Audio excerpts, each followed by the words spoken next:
As expected, you're still much more professional than I am when it comes to picking out chicken. Mag gave the man a thumbs up with an admiring light in his eyes. You're far too kind, brother. If it weren't for you stepping back there, I would have been in a lot of trouble right now. The man gave a bashful smile before handing over a fire chicken drumstick to Mag. This is the drumstick from that chicken you just killed. That chicken was the best of the bunch and satisfies all of the criteria I just told you about. Try it out and see if it tastes different compared to normal chicken. It was quite clear that the man wasn't going to take no for an answer, so Mag took drumstick in the end after a brief hesitation. All right, I'll give it a try. Good. Come find me again if you need to buy chicken next time, I'll be sure to pick out the best one for you. The man nodded with a bashful smile. Thank you. Mag concluded the slightly strange conversation with a smile before departing. He had obtained both the fish and the chicken. Afterward, he went to source potatoes and other secondary ingredients, all of which were the freshest that the market had to offer. Ironhide bull beef wasn't always readily available in the food market, but Mag was in luck, and soon discovered a stall where two well-built men were selling ironhide bull. By the time he got there, most of the meat had already been sold, thereby indicating the clear mismatch between demand and supply for this prized meat. A man with 2 scars on his face and his left arm in a sling yelled, "Come and have a look, everyone, this is beef from the 4th-tier magic beast, the ironhide bull. Our mercenary squad had to take a great risk to capture this thing, and 2 of my brothers have sustained some serious injuries. This is meat that we had to risk our lives to obtain, and you're certainly not going to see this every day." The other mercenary also had some scars on his body, but they were clearly new, which indicated that they had indeed gone to great lengths to secure their prey. Mag looked at the 2 of them, and he couldn't help but recall the Rose mercenary squad that he had encountered during his trip to hunt an ironhide bull. Sivir had delivered the money from selling the ironhide bull to his restaurant, and that was the last time that he had seen her. These mercenaries were willing to risk their lives to hunt down an ironhide bull. As expected, the mercenary occupation was truly one where people wagered their lives for profit. The mercenaries' words attracted the attention of many of the customers in the market. The meat of 4th-tier magic beasts was very uncommon in this food market, and even though it was being sold for quite a high price, there were still many customers who were willing to spend good money to taste such a delicacy. Mag made his way over to the stall, and he raised his eyebrows slightly in response to what he saw. He then turned and strode toward the entrance of the food market as he said internally, "System, this ironhide bull was slain yesterday, and they didn't even completely drain it of blood, so it can only be referred to as inferior quality beef. There's only one ironhide bull in the entire food market, and when I get to Rodu, I can just ask them to prepare a fresh ironhide bull for me. That means I've completed the mission, right? Ding! Following the system's verification, it is confirmed that all of the ingredients purchased were the best that the market had to offer. Due to the low quality of the ironhide bull beef and the lack of available options, the system deems that you have indeed completed the mission. Ding! 0.5 of a strength has already been delivered. Would you like to activate it now? Absolutely not. Mag immediately refused. He didn't want to be electrocuted into a spasmodic idiot in front of all of these people. With this additional half of a strength point, I now have a total of 4 strength points, which means my body has reached the level of a 4th-tier knight. With Mag Alex's sword techniques, I should be able to protect myself relatively well on the Norland continent, Mag thought to himself as he clenched his fists. From now on, he wouldn't have to hide behind Amy anymore. Instead, he was going to become Amy's guardian.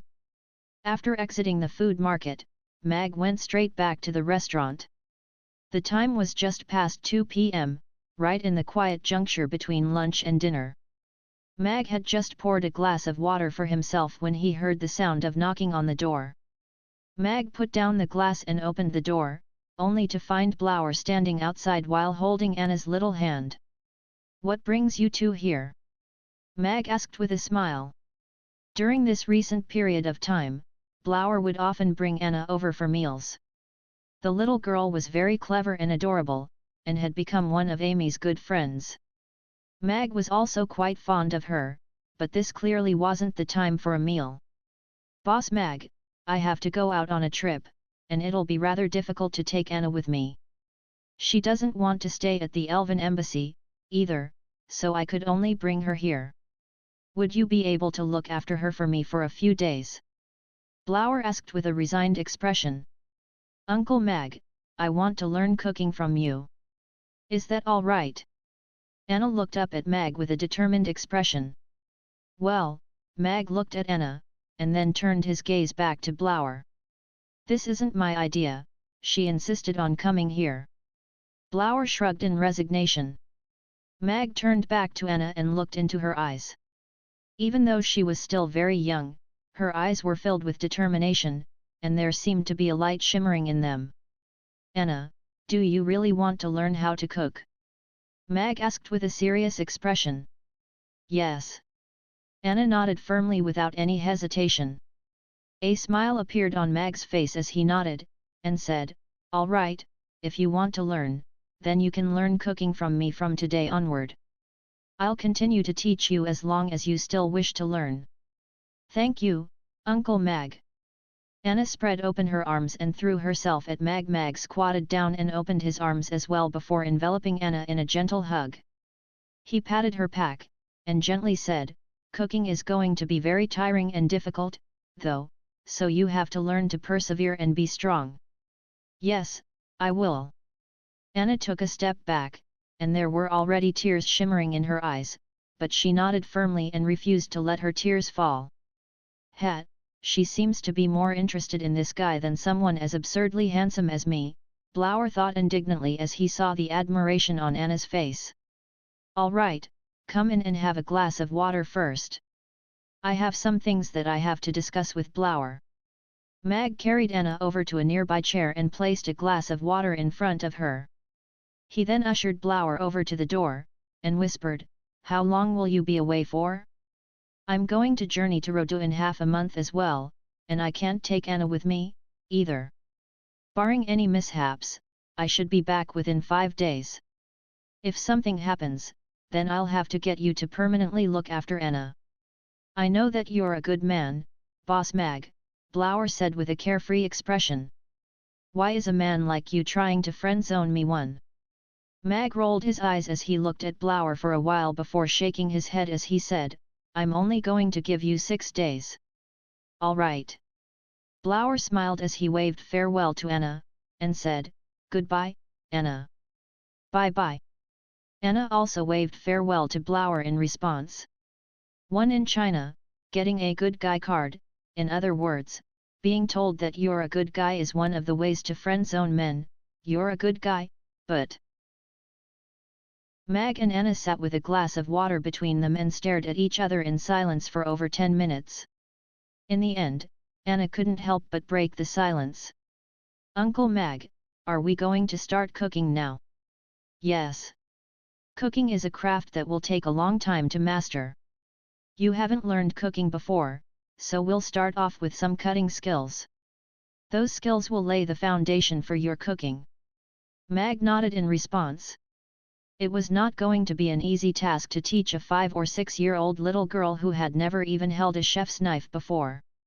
At the very least, it was going to be far more difficult than teaching Yabimya to make ice cream. "All right." Anna stood up and nodded with an expectant look in her eyes. "I hope she can keep up this level of enthusiasm," Mag thought to himself. Having enthusiasm was a good thing. After all, he had almost been driven insane when chopping up vegetables in the test field for the god of cookery, and he knew just how boring practicing cutting skills was. "System, give me a small apron and a set of knives suitable for Anna," Mag said internally as he strode toward the kitchen. According to the system's judgment, the trainee is too young and does not possess the physical prerequisites to become a chef. "The system advises that you do not take her as your student," the system warned. "Physical prerequisites? Is that why you chose a disabled person like me in the beginning?" Mag rolled his eyes in response. Your body was crippled at the time, but this body possesses an enormous amount of potential, which is why it was chosen by the system, the system retorted. Well, I think Anna has immense potential to grow up to become an exceptional chef, so I'm going to teach her how to cook. There's no issue with that logic, is there? Mag countered with a smile. The system fell silent. Hurry up and state your price, I don't have time to waste here, Mag urged. After a brief silence, the system said in a pained voice, a small apron and a set of small knives will cost a total of 1001 copper coins. Due to your recent string of good performance, I'll reluctantly give you a discount and bring the total price down to 1000 copper coins. Deal. Mag couldn't be bothered to barter on this occasion, so he immediately nodded in agreement. Ding! 1000 copper coins have been successfully deducted. The apron and knives are being crafted and will be delivered in 3 minutes. Please provide a delivery location. Just deliver it next to the counter. Make sure not to deliver it to the wrong place again or I'm going to ask for a refund. Mag warned in a cold voice. This accursed system was regularly delivering things to incorrect locations. Mag cast his eyes around the kitchen. This was a kitchen designed for a grown man, and everything was too high up for Anna to reach. Mag's attention was then drawn to a small stool in the corner. This was the makeshift stepladder that Amy used to wash her hands in the kitchen. Seeing as Anna was serious about learning to cook and not just playing games, she would have to get used to this kitchen. With that in mind, Mag came to a decision. Mag ushered Anna into the kitchen, and instructed, Anna, go step on that little stool and see if you can reach the cooking bench. Anna climbed onto the little stool obediently. She was about an entire head taller than Amy, so she was able to comfortably reach over the cooking bench while standing on the stool. In that case, chopping ingredients wouldn't be an issue for her. Good. From this day forth, that will be your cooking bench. Mag nodded with a content expression. After hearing the system's delivery notification, Mag smiled, and said, Come with me, Anna, I have a couple of small presents to give you. All right. Anna followed Mag out of the kitchen with a curious expression.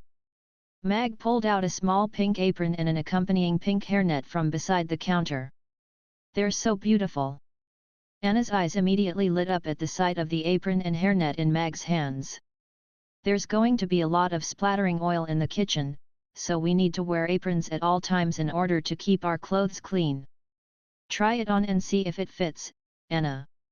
Mag tied the apron around Anna's waist with a smile.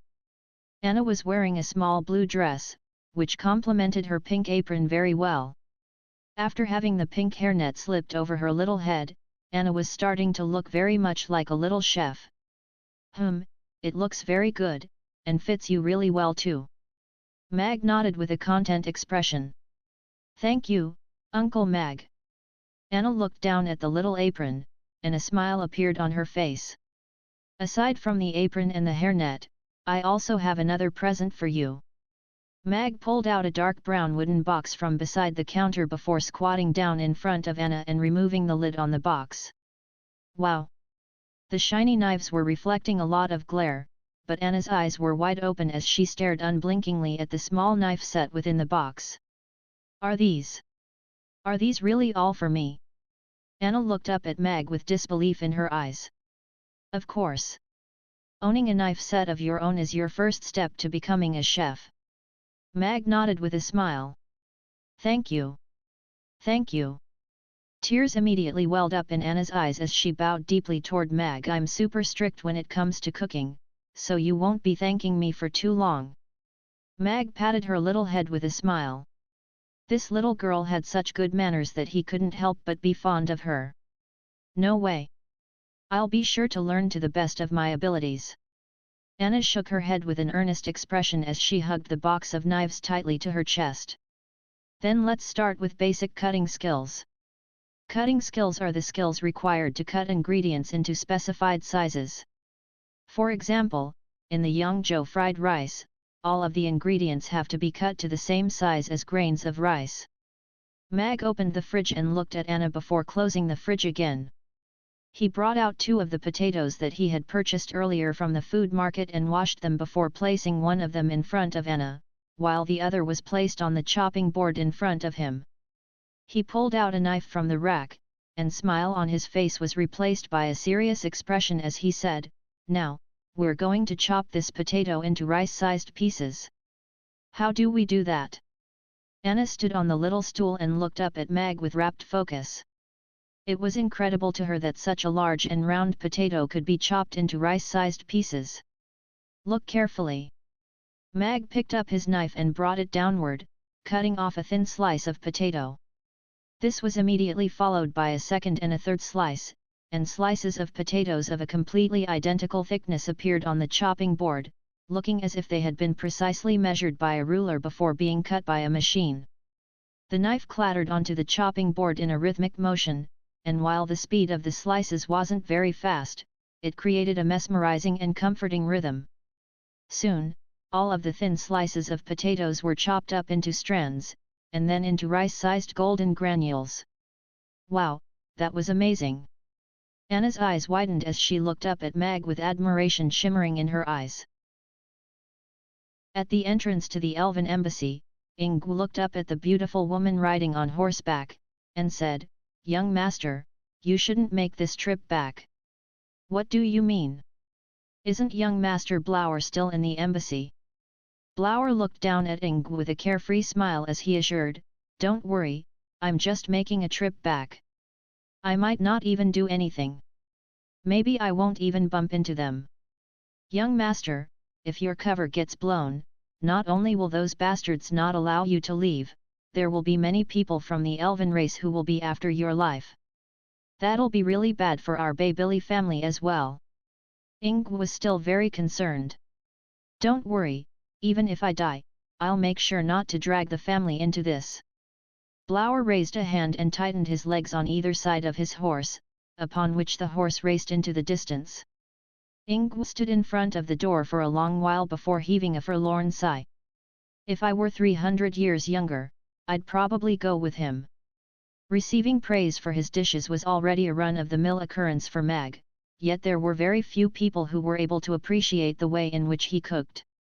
As such, Mag's ego was feeling very much inflated as Anna stood beside him with undisguised admiration and reverence in her eyes, such that even the knife in his hand was feeling lighter than usual. After his knife came to a rest on the chopping board, a large round potato had already been chopped up into rice-sized granules, each almost completely identical. Mag turned to the amazed Anna, and said, "For your first task, you'll be practicing by chopping potatoes. Once you can chop a potato into granules of even size, then you'll have completed your first task." "Yes." Anna nodded obediently before picking out a slightly smaller Chinese chef's knife from the box.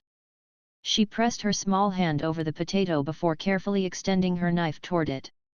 She had only just exerted some force when the potato slipped out from under her hand, and rolled into the nearby sink. "Oh!" Anna faltered slightly before hurrying down from her little stool. She got up on the tips of her toes and grabbed the potato from the sink before placing it onto her chopping board and trying again. Mag stood off to the side and looked on in silence without giving her any tips or advice. For a complete newbie like her, it was best to allow her to experiment on her own. At the very least, it wouldn't make the process an overly drab and boring one. Furthermore, Anna's strength and fine motor skills had both exceeded his expectations. A normal 5 to 6-year-old human child would struggle just to be able to hold the knife, yet Anna was able to do so with ease, and the way in which she was chopping vegetables was very convincing as well. All she had to do was to find the right way to execute her knife skills through trial and error. She has a vast amount of experience from traveling abroad and the body of an elf. With these advantages, she should be able to master some simple dishes very soon. Mag nodded with a content expression before withdrawing his gaze as he set about preparing ingredients for the dinner service. He had taken a break during the lunch service without any prior announcement, and the customers were most likely not very pleased. Over 2 hours later, Mag was still preparing ingredients while Anna continued to stand on her stool while chopping potatoes.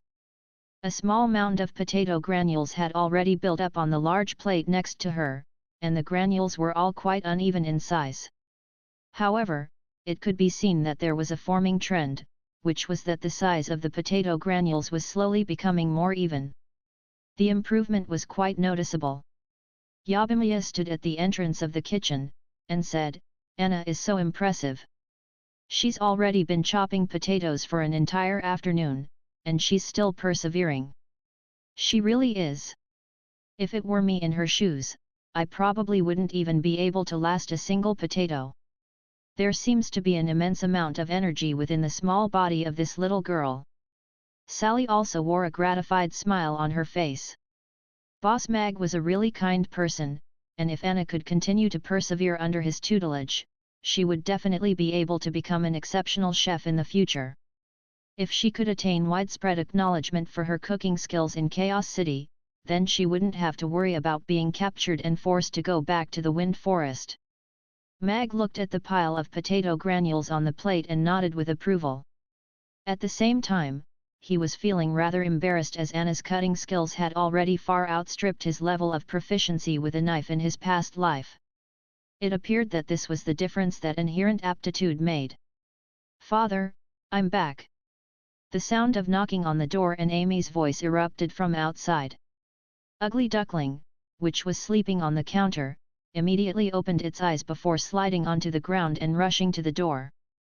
Yabimiya opened the door, and Amy skipped inside, unintentionally kicking the oncoming Ugly Duckling in the head as she did so. Meow! Ugly Duckling fell back and rolled several times before lying on the ground and looking up at Amy with an indignant expression. "You have to be careful next time, Ugly Duckling," Amy warned before greeting Yabimiya and the others. She then continued to skip toward the kitchen. "Hey? Big Sister Anna? Why are you here?" A surprised look appeared on Amy's face at the sight of Anna, and her surprise was only compounded at the sight of Anna wearing her little apron and hairnet while holding a knife in her hand. "This? Amy, Anna is..." Mag looked at Amy, and was scrambling for the right words to explain this situation to her. He was worried that she would develop some negative emotions upon seeing Mag teach Anna how to cook. After all, Mag was everything to Amy, and he didn't want her to feel jealous. Before Mag had a chance to formulate an explanation, Amy's eyes lit up as she exclaimed, "Oh! I know what this is, Big Sister Anna is learning to cook from father, isn't that right?" "Yes, Amy. From today onward, I'm going to learn to cook from Uncle Mag. When I learn how to cook some dishes, I'll be sure to cook for you." Anna turned back to look at Amy and nodded with a serious expression on her little face. "Yay! Father won't be the only one who can cook delicious food for me, then, Big Sister Anna will also be able to cook for me. I'm so happy." Amy nodded with elation as she skipped into the kitchen and examined Anna's little knife set with curiosity in her eyes. Mag raised his eyebrows upon seeing this. It appeared that his concerns had been completely unwarranted.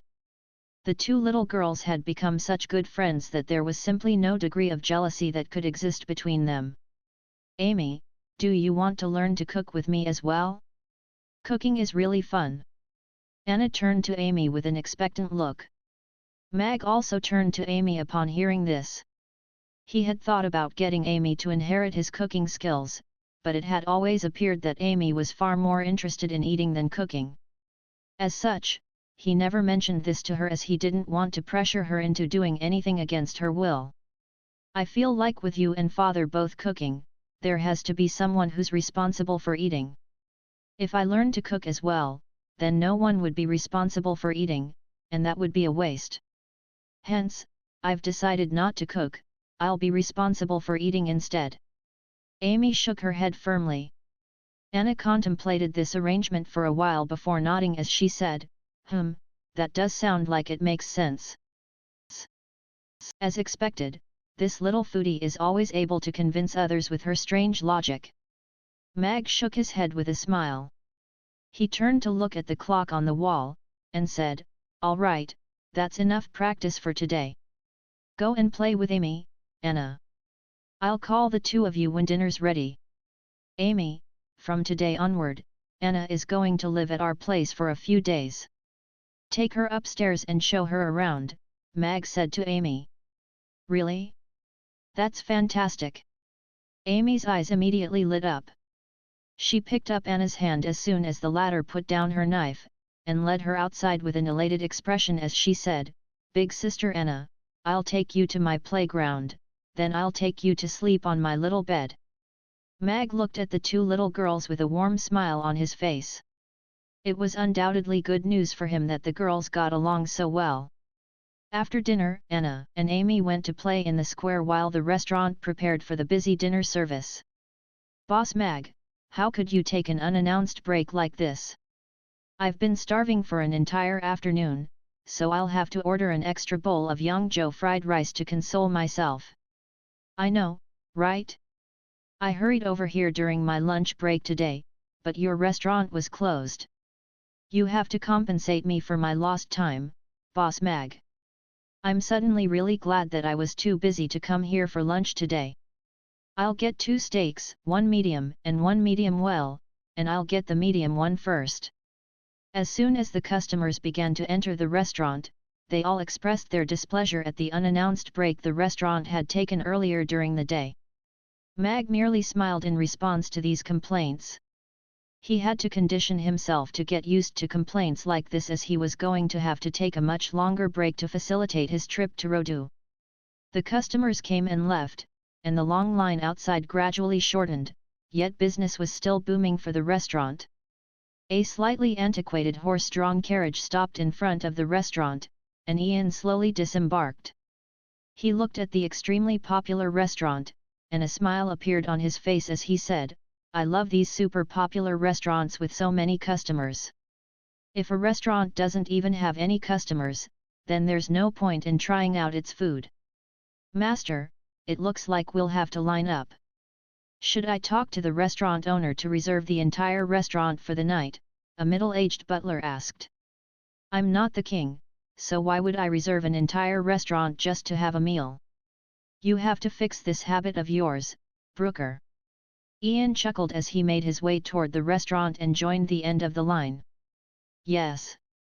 Brooker nodded and hurried over to his master's side. The restaurant doors opened as a customer emerged from within, and the decadent aroma wafting toward Ian made his eyes light up immediately. Compared to the lively line outside the restaurant, the interior of the restaurant was remarkably tranquil and peaceful. All of the customers seated inside were completely immersed in their meals, and would only utter an occasional word of praise when they simply couldn't help themselves. The customers lined up in the restaurant were also waiting quietly for new seats to open up. Even if they were speaking, they made sure to do so in hushed tones in order not to disturb the dining customers. The restaurant's decor was very intricate, there was just enough space between the tables, and the overall dining environment was very pleasant. Ian cast his gaze around the restaurant before nodding with approval. Regardless of what the food here was like, the restaurant had satisfied all of the other criteria required to provide a splendid culinary experience. Furthermore, the fact that elves and orcs were willing to sit and dine at the same table indicated that this restaurant's food seemed to possess some kind of magical property that prompted one to set their prejudices aside.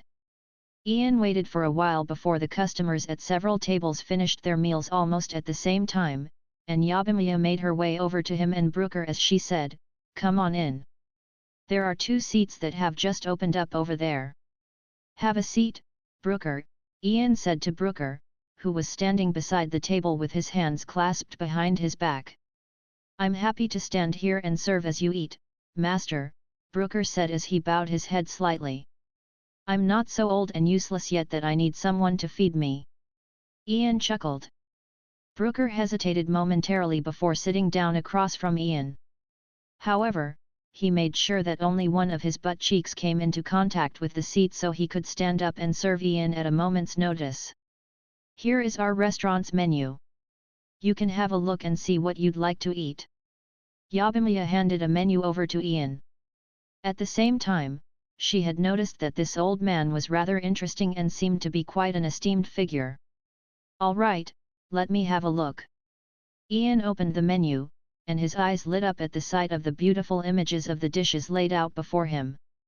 This menu was completely different from the menus of other restaurants, which presented the names of the dishes along with a textual description. The accompanying images on this menu were extremely lifelike and alluring, striking one with the urge to taste all of them. The names, images, and prices of the dishes had been made very apparent, and the menu was very easy to navigate.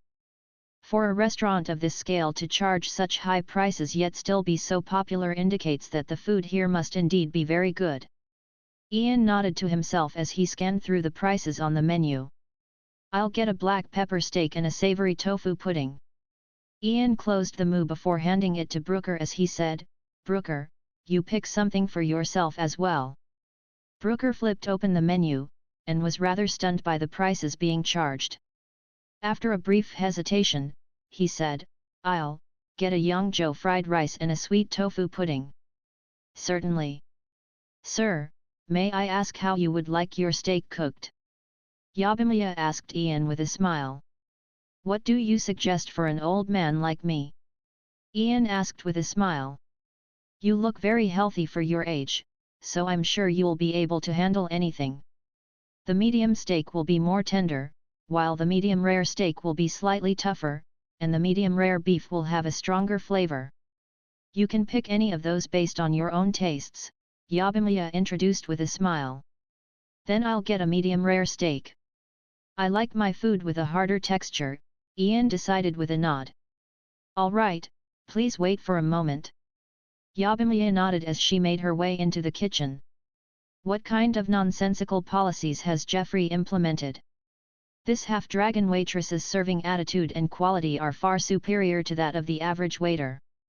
These discriminatory policies should have been abolished long ago," Ian thought to himself as he looked on at Yabimiya's departing figure. "Surely there's no better wine than the wine brewed at our winery, though," Ian murmured to himself with his brows furrowed in contemplation. "Here's your medium rare black pepper steak."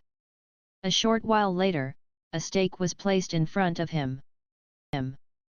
Ian's love for wine began when he was a young child.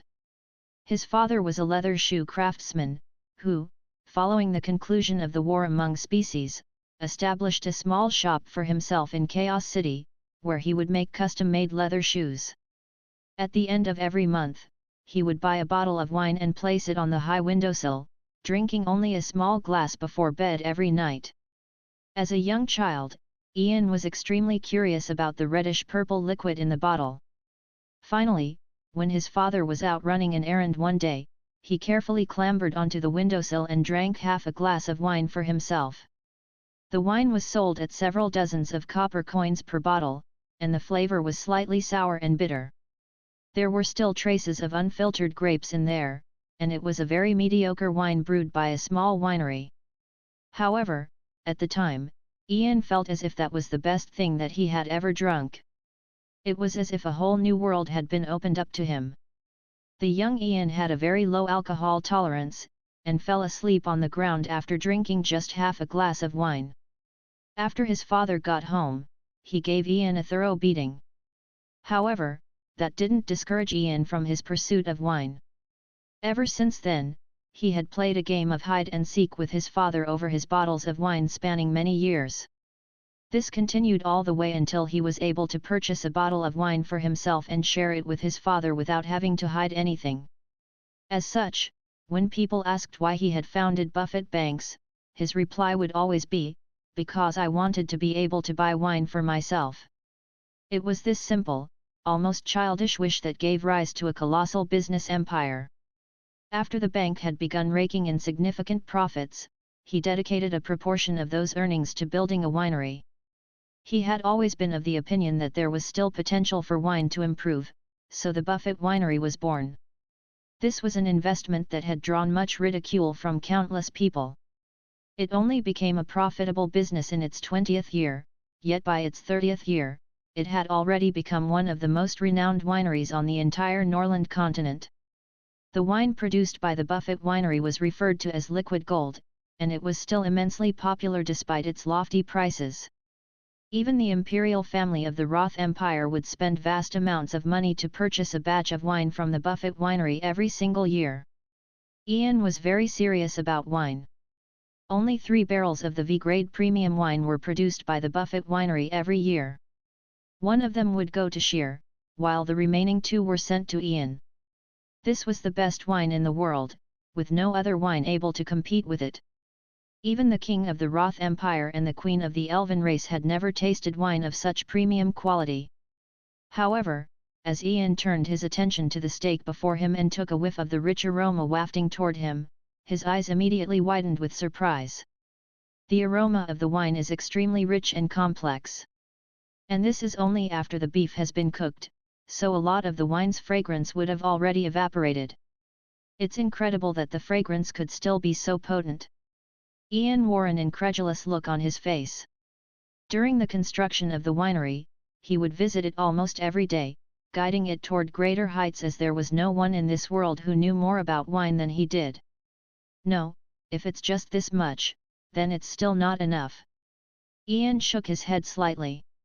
He was still very confident in the wine from his own winery. This was wine that had been brewed through the combined efforts of countless top-level master winemakers. How could it be inferior to wine brewed by a restaurant owner? You can slice into the beef with your knife, then consume it using your fork, Yabimiya instructed in a gentle and thoughtful manner. Thank you. Ian nodded as he picked up his silverware and gently sliced into the beef. The tender beef was easily sliced open, and vibrant red wine gushed forth along with meat juices. The aroma of the beef and the wine diffused in the air, wafting directly toward him. This flavor! How is this possible? Ian was completely dumbstruck. The aroma of the wine had seemed a little lacking to him before, but that was only because it had been masked by the beef. Now that the steak had been sliced open, he was no longer able to continue deceiving himself. What wine is this? Which winery was this produced by? Ian suddenly raised his head as he turned to Yabimiya with an intense expression just as she was about to walk away to serve the next customer. I beg your pardon. Yabimiya turned to Ian with a perplexed look, unable to understand why this benevolent-looking customer was suddenly so angry. All of the surrounding customers also turned their attention toward Ian. Well, if it isn't old man Ian? I didn't think you'd be visiting Mamie restaurant as well. Indeed. Ever since young Mistress Shear took over as the leader of the Buffett family, old man Ian rarely ever makes public appearances anymore. What's going on now, though? Could it be old man Ian isn't a fan of the dish? Some of the customers had managed to identify Ian, and a stir swept through the entire restaurant. Mag, who was cooking in the kitchen, also looked out into the restaurant upon hearing the commotion. He, too, was rather surprised to hear that Ian had come to visit his restaurant for a meal. However, when he thought about it, that did make sense. After all, the steam engine was an important matter, and perhaps Shear was unable to make a decision on her own, so her grandfather was coming here clarify the situation. However, it appeared that he was dissatisfied with his food. Ian also realized that he had let his emotions get the better of himself, and he lowered his voice by a few octaves as he repeated, I was asking what kind of wine is being used in this steak and which winery it was produced in. I don't know what kind of wine boss is using, either, Yabimi replied as she turned to the kitchen with a helpless expression. Mag emerged from the kitchen and looked at Ian with a smile, and said, This is wine that I brewed on my own, not sourced from any winery. Are you dissatisfied with the wine or the steak? You brewed it yourself. Ian looked around at the restaurant before shaking his head as he said, There's no way such exceptional wine can be brewed in a place like this. I only use the wine I brewed myself in my steaks, Mag reaffirmed with a smile. This old man was indeed a wine expert. Brewing high-quality wine required many procedures, and just the equipment involved would take up a lot of space. The restaurant wasn't even large enough to act as a cellar, let alone a complete wine brewing facility. All right, let's set aside who brewed this wine for now. Ian waved a hand as he looked at Mag with a slightly angry expression as he said, "But how could you use such premium quality wine to cook your dishes? I think that only the best ingredients can be used to make the best dishes. This wine is just right for my black pepper steak." Mag shook his head with a smile. "Just right? This is absolute sacrilege to wine. Do you know how difficult it is to come by such exceptional wine? Even the best winemakers wouldn't be able to guarantee replicating wine of this caliber next time, yet you're using it for cooking." Ian glowered at Mag, and even his hands were trembling slightly with rage. In Chaos City, the Buffett winery was just as renowned as Buffett Banks, and it was known as the best winery on the entire Norland continent. This was the pride of Chaos City, and almost all of the city's residents knew about it. Wine hadn't been invented by Ian Buffett, yet it had become an extremely renowned luxury item due to the existence of the Buffett winery. All of the nobles on the continent were avid supporters of wine, and drinking the delicious reddish-purple liquid had almost become an indication of one's place in the social hierarchy. As such, Ian Buffett was referred to as the godfather of wine, which was sufficient indication of everyone's acknowledgement of his contributions to wine.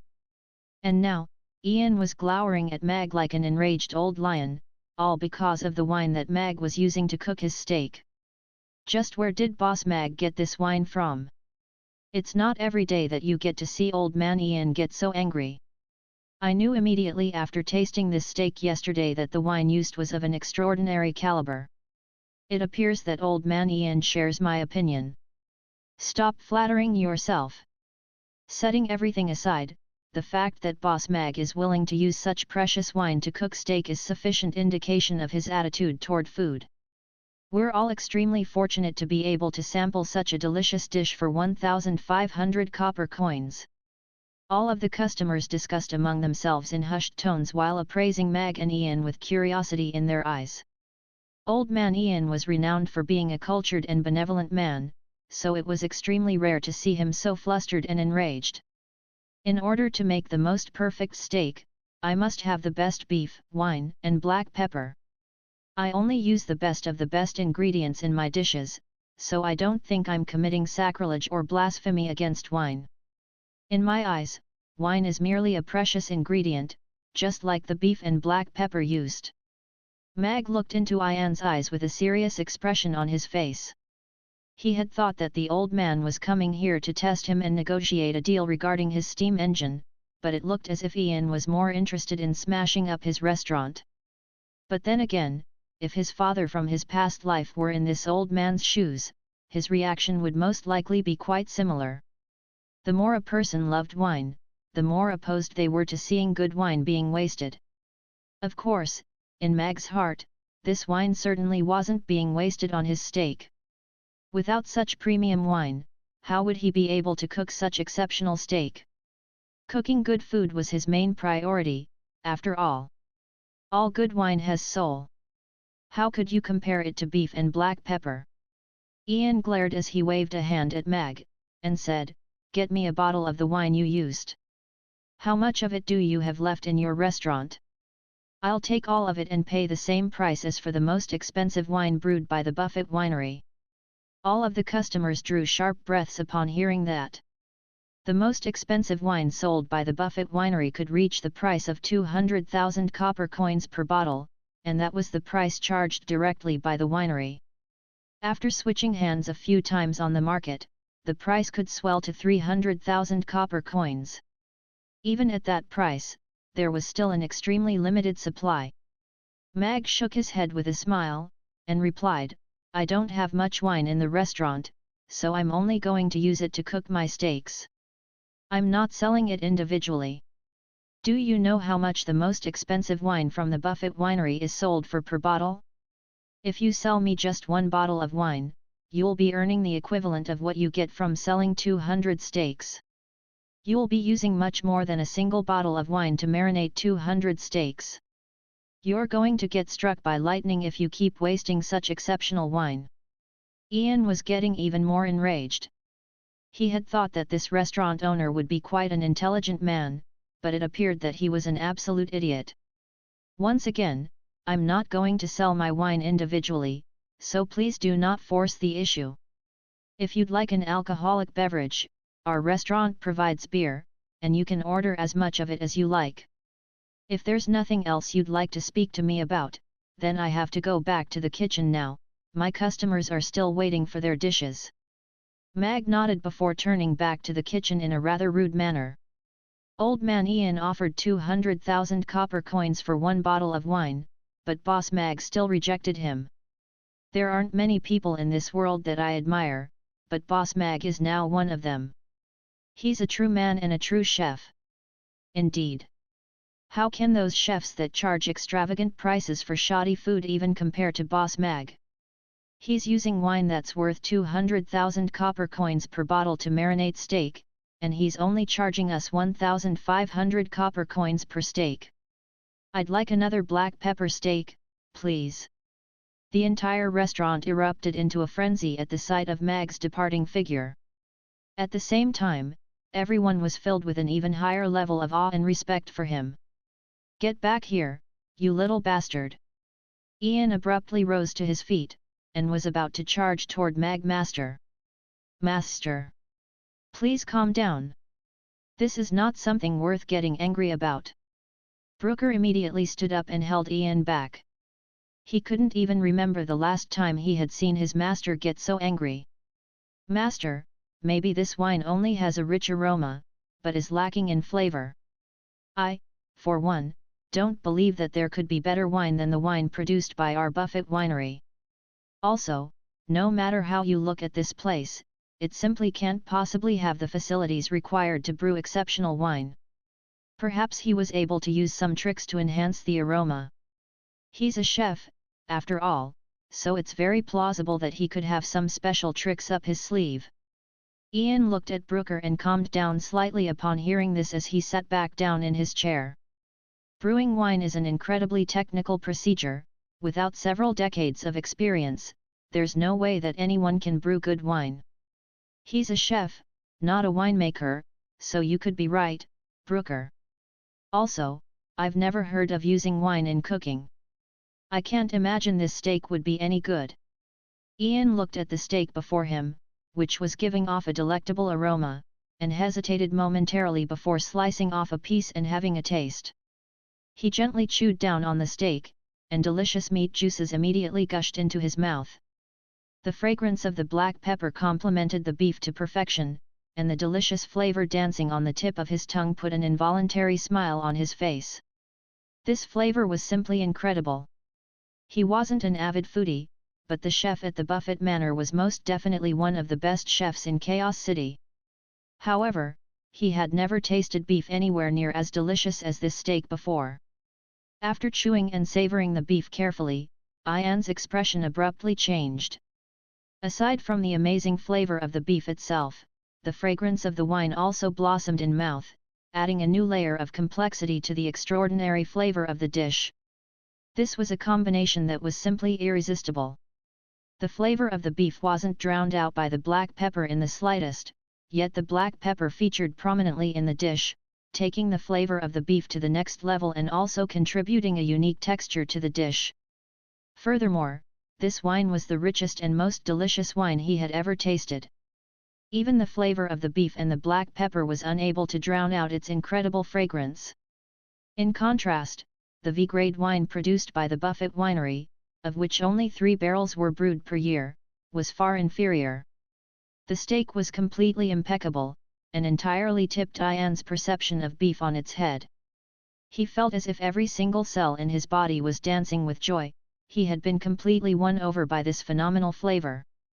He suddenly understood. Such delicious beef deserved only the most premium wine. Delicious! Ian praised with a genuine expression as he swallowed the mouthful of beef. Old Man Ian had just exploded into a thunderous rage and appeared to want nothing better than to burn down Mag's restaurant, yet all of a sudden, he was praising Mag's dish. All of the fury on his face had completely faded as he dined on this irresistible steak. This sudden mood swing had everyone's jaws dropping to the ground. However, smiles soon appeared on everyone's faces. Everything made sense.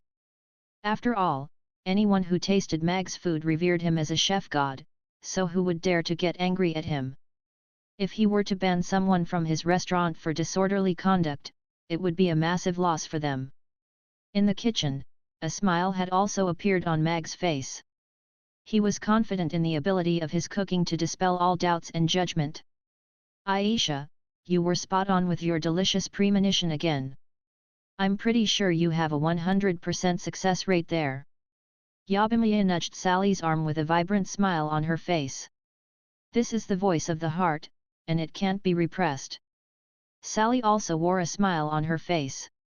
Meanwhile, Brooker was staring at Ian with a peculiar look on his face. He had never seen anything like this happen before. His master rarely flew into a rage like this, yet whenever he did, it would always take him a very long time to cool down. However, on this occasion, the flames of his fury seemed to have been entirely doused in the blink of an eye. Of course, it was even rarer to see his master swallow his words like this. Is the steak really that delicious? This restaurant owner's cooking must truly be amazing to have even master this absorbed in his meal. Brooker was gulping down mouthfuls of drool as he inhaled the rich aroma wafting toward him from Ian's steak. Here are your Yangzhou fried rice and tofu puddings.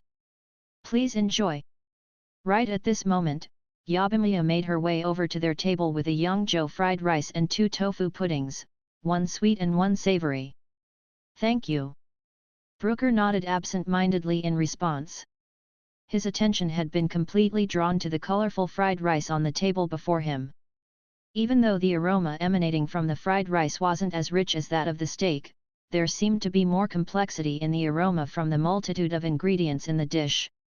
As such, despite the fact that it didn't smell as stimulating as the steak did, it still intrigued him in a completely different way.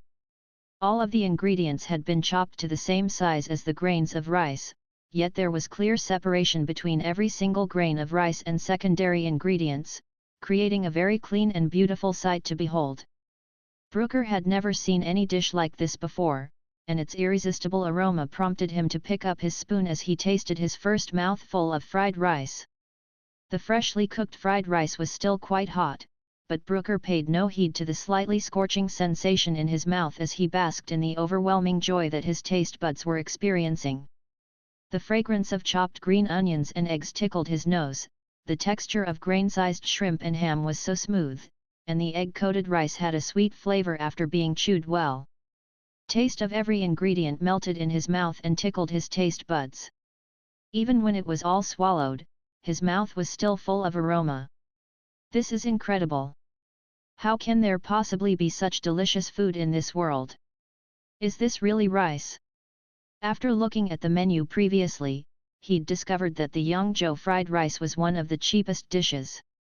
However, it still cost 600 copper coins per portion, and that struck Brooker with the impression that this restaurant owner was overcharging his customers. However, after having his first mouthful of fried rice, Brooker's opinion had completely changed. 600 copper coins was an absolute bargain. Even after all of the ingredients had been chopped to the size of grains of rice, their flavors were still distinctly discernible, and that seemed simply incredible to him. He was Ian's butler, which made him the most prominent butler in the Buffett family, so his monthly wage was quite substantial, and he even had 2 shops under his name. He had already decided that the next time he had some free time, he was going to come back to taste this Yangzhou fried rice again. If he could have a bowl of this fried rice every day, he felt as if there was nothing more he could ask for in life. Ding! Ian's knife and Brooker's spoon clinked on their respective empty plates almost in unison. The two of them looked at each other, and Brooker silently picked up his plate to lick it clean. Don't be such an embarrassment. Ian pursed his lips, but even he couldn't resist the urge to pick up a tiny shred of steak left on the plate with his fingers before placing it in his mouth. Brooker chuckled internally upon seeing this. Ian was scoffing at him for licking his plate, yet what he was doing really wasn't much more dignified or refined. "Master, were you satisfied with that meal?" Brooker asked with a smile. After that question escaped his lips, he felt as if he had just said something completely redundant. He had never seen Ian clear his plate in such a thorough manner. There wasn't even a single piece of vegetable left on his plate. Ian put down his silverware as he nodded, and said, "I've never had such delicious beef. It's truly the best of the best, just like the wine used." "Then, what about the wine?" Brooker asked with a slightly nervous expression. If the wine brewed by Mag really was superior to even the best wine produced by the Buffett winery, then that certainly wasn't good news for them. Brooker had asked the question in a very quiet voice, but all of the nearby customers were listening intently for Ian's answer. There were many wealthy individuals among the customers present, but none of them had a better understanding of wine than Ian. As such, his review was very much worth listening to. Ian considered this question for a moment before nodding as he replied, "Even though I only tasted the wine in this beef, I can tell from the fragrance, flavor, and texture that this wine is definitely not inferior to the A-grade wine brewed by the Buffett winery. In fact, it could well even be superior. A-grade wine is the best wine from the Buffett winery that's sold to the public. Each bottle costs at least 200,000 copper coins. Oh my god, that's way too extravagant. These steaks are being marinated using A-grade wine? As expected, Boss Mag really is something else. I had thought that the beer would be Boss Mag's most brilliant alcoholic creation, but it looks like I've still underestimated him. He's going to kill the alcohol industry at this rate." Ian didn't try to keep his voice down at all, so his review immediately sent a massive stir running through the restaurant. All of the customers who had ordered steaks were looking at them with new eyes. Black pepper, which was widely renowned as black gold, A-grade wine, and beef from the 4th-tier magic beast, the Ironhide bull, all of these extraordinary ingredients had come together to culminate in a super expensive steak. Everyone felt as if they were swallowing dragon coins with each mouthful. Of course, these steaks were far more delicious than dragon coins. The seemingly ordinary steak at first glance was far from ordinary, and consuming it struck one with a sense of comfort and bliss that also contributed to enhancing its flavor. His personality is a little odd, but he definitely is a righteous old man. Mag nodded with a smile upon hearing Ian's words in the kitchen. The fact that he was able to provide such a glowing review just from eating this steak was sufficient to indicate the acuity of his professional judgment when it came to wine.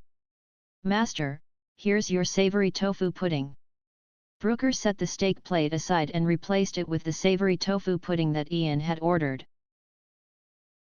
"What kind of brains are these? Could this be the brain of a magic beast one?" Ian looked down at the tofu pudding, only to see a bowl of soft white substance, on which there was a layer of diced pickled vegetables and orange sauce. The aroma of the sauce and the secondary ingredients came wafting toward him along with the faint smell of soybean, creating a very alluring combination. After finishing that steak, the refreshing aroma of the soybean provided a very pleasant contrast. The appearance of the soft white substance was also very pleasant, completely different from one's mental image of animal brains. "It looks very appetizing and smells very good as well. I'm very much looking forward to tasting this." Ian nodded as he turned to Brooker's tofu pudding, which had been drizzled with golden sugar syrup, and he smiled as he said, "Brooker, you're not a young man anymore. You should restrain yourself a little in your sugar consumption. Master, you know that this is the only hobby of mine. If I can't even indulge in sweets from time to time, it just feels like something's missing from my life." Brooker smiled before looking down at the sweet tofu pudding with anticipation glowing in his eyes. The tofu pudding was white and soft, and was covered in a layer of reddish golden syrup. It was like a block of pure white jade that had been enshrouded in cognac. After picking up the plate, the tofu pudding wobbled slightly, making it appear very bouncy and supple. The syrup was still quite warm, and its sweet smell was enough to make his mouth water. It was too tempting for anyone with a sweet tooth to resist. The two of them had their first mouthfuls of tofu pudding almost at the exact same moment. "Oh! This flavor!" Brooker's eyes immediately widened. The sweet tofu pudding immediately melted in his mouth along with the sweet syrup. In contrast with normal syrup that was very sticky and rich, this reddish golden syrup wasn't overpowering in the slightest, and none of the flavor of the tofu pudding was drowned out. Even after he had swallowed, the fragrance and sweetness remained in his mouth, making him eager for more. Brooker was a huge fan of sweet food, and had tasted countless types of desserts. He constantly had a bag of sweets in his pocket, and it had already become a habit of his to have some whenever he had some free time. Back when he had first been hired as Ian's butler, he was so busy every day that he would often have to skip meals, so eating sweets when he was hungry gradually became a habit. If he didn't eat something sweet every day, then he would feel as if something were missing. Even though he had tasted countless desserts, he was still completely won over by just a single mouthful of tofu pudding. He felt as if he had fallen into a pool of sweet syrup, and he was swimming through it with reckless abandon, completely basking in its delectable flavor. This really is an amazing dish. Ian stared at the empty spoon in his hand with shock and elation on his face. The soft white tofu pudding had been covered in a layer of orange sauce and diced pickled vegetables. After placing it in his mouth, it completely melted without even the need to chew.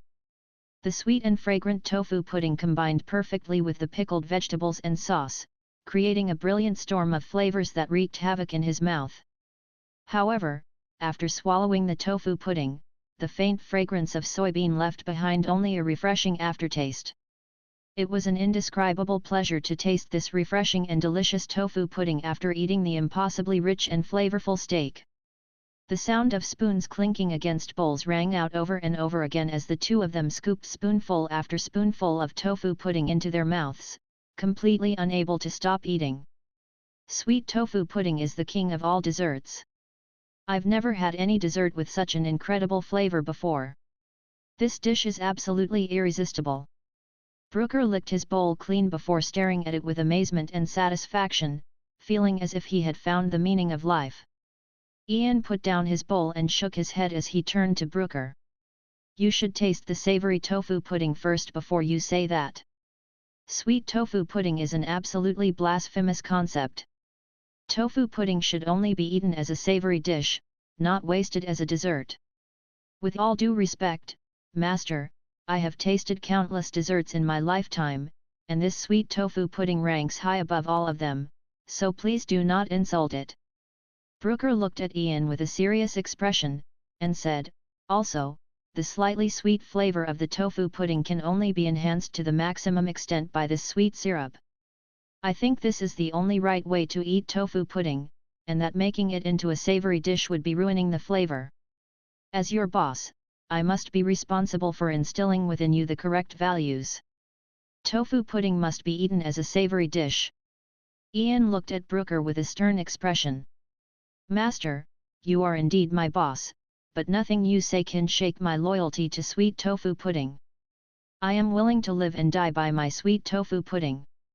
Brooker looked into Ian's eyes with the expression of a man who was prepared to go to war. Ian looked at Brooker for a long while before placing a hand onto the table. Brooker immediately rose to his feet upon seeing this, but he showed no intention of backing down. I also firmly stand by my savory tofu pudding. Ian harumphed before making his way over to the kitchen. I can respect that. Brooker heaved a faint sigh of relief, and he suddenly felt as if his legs had turned into tofu pudding.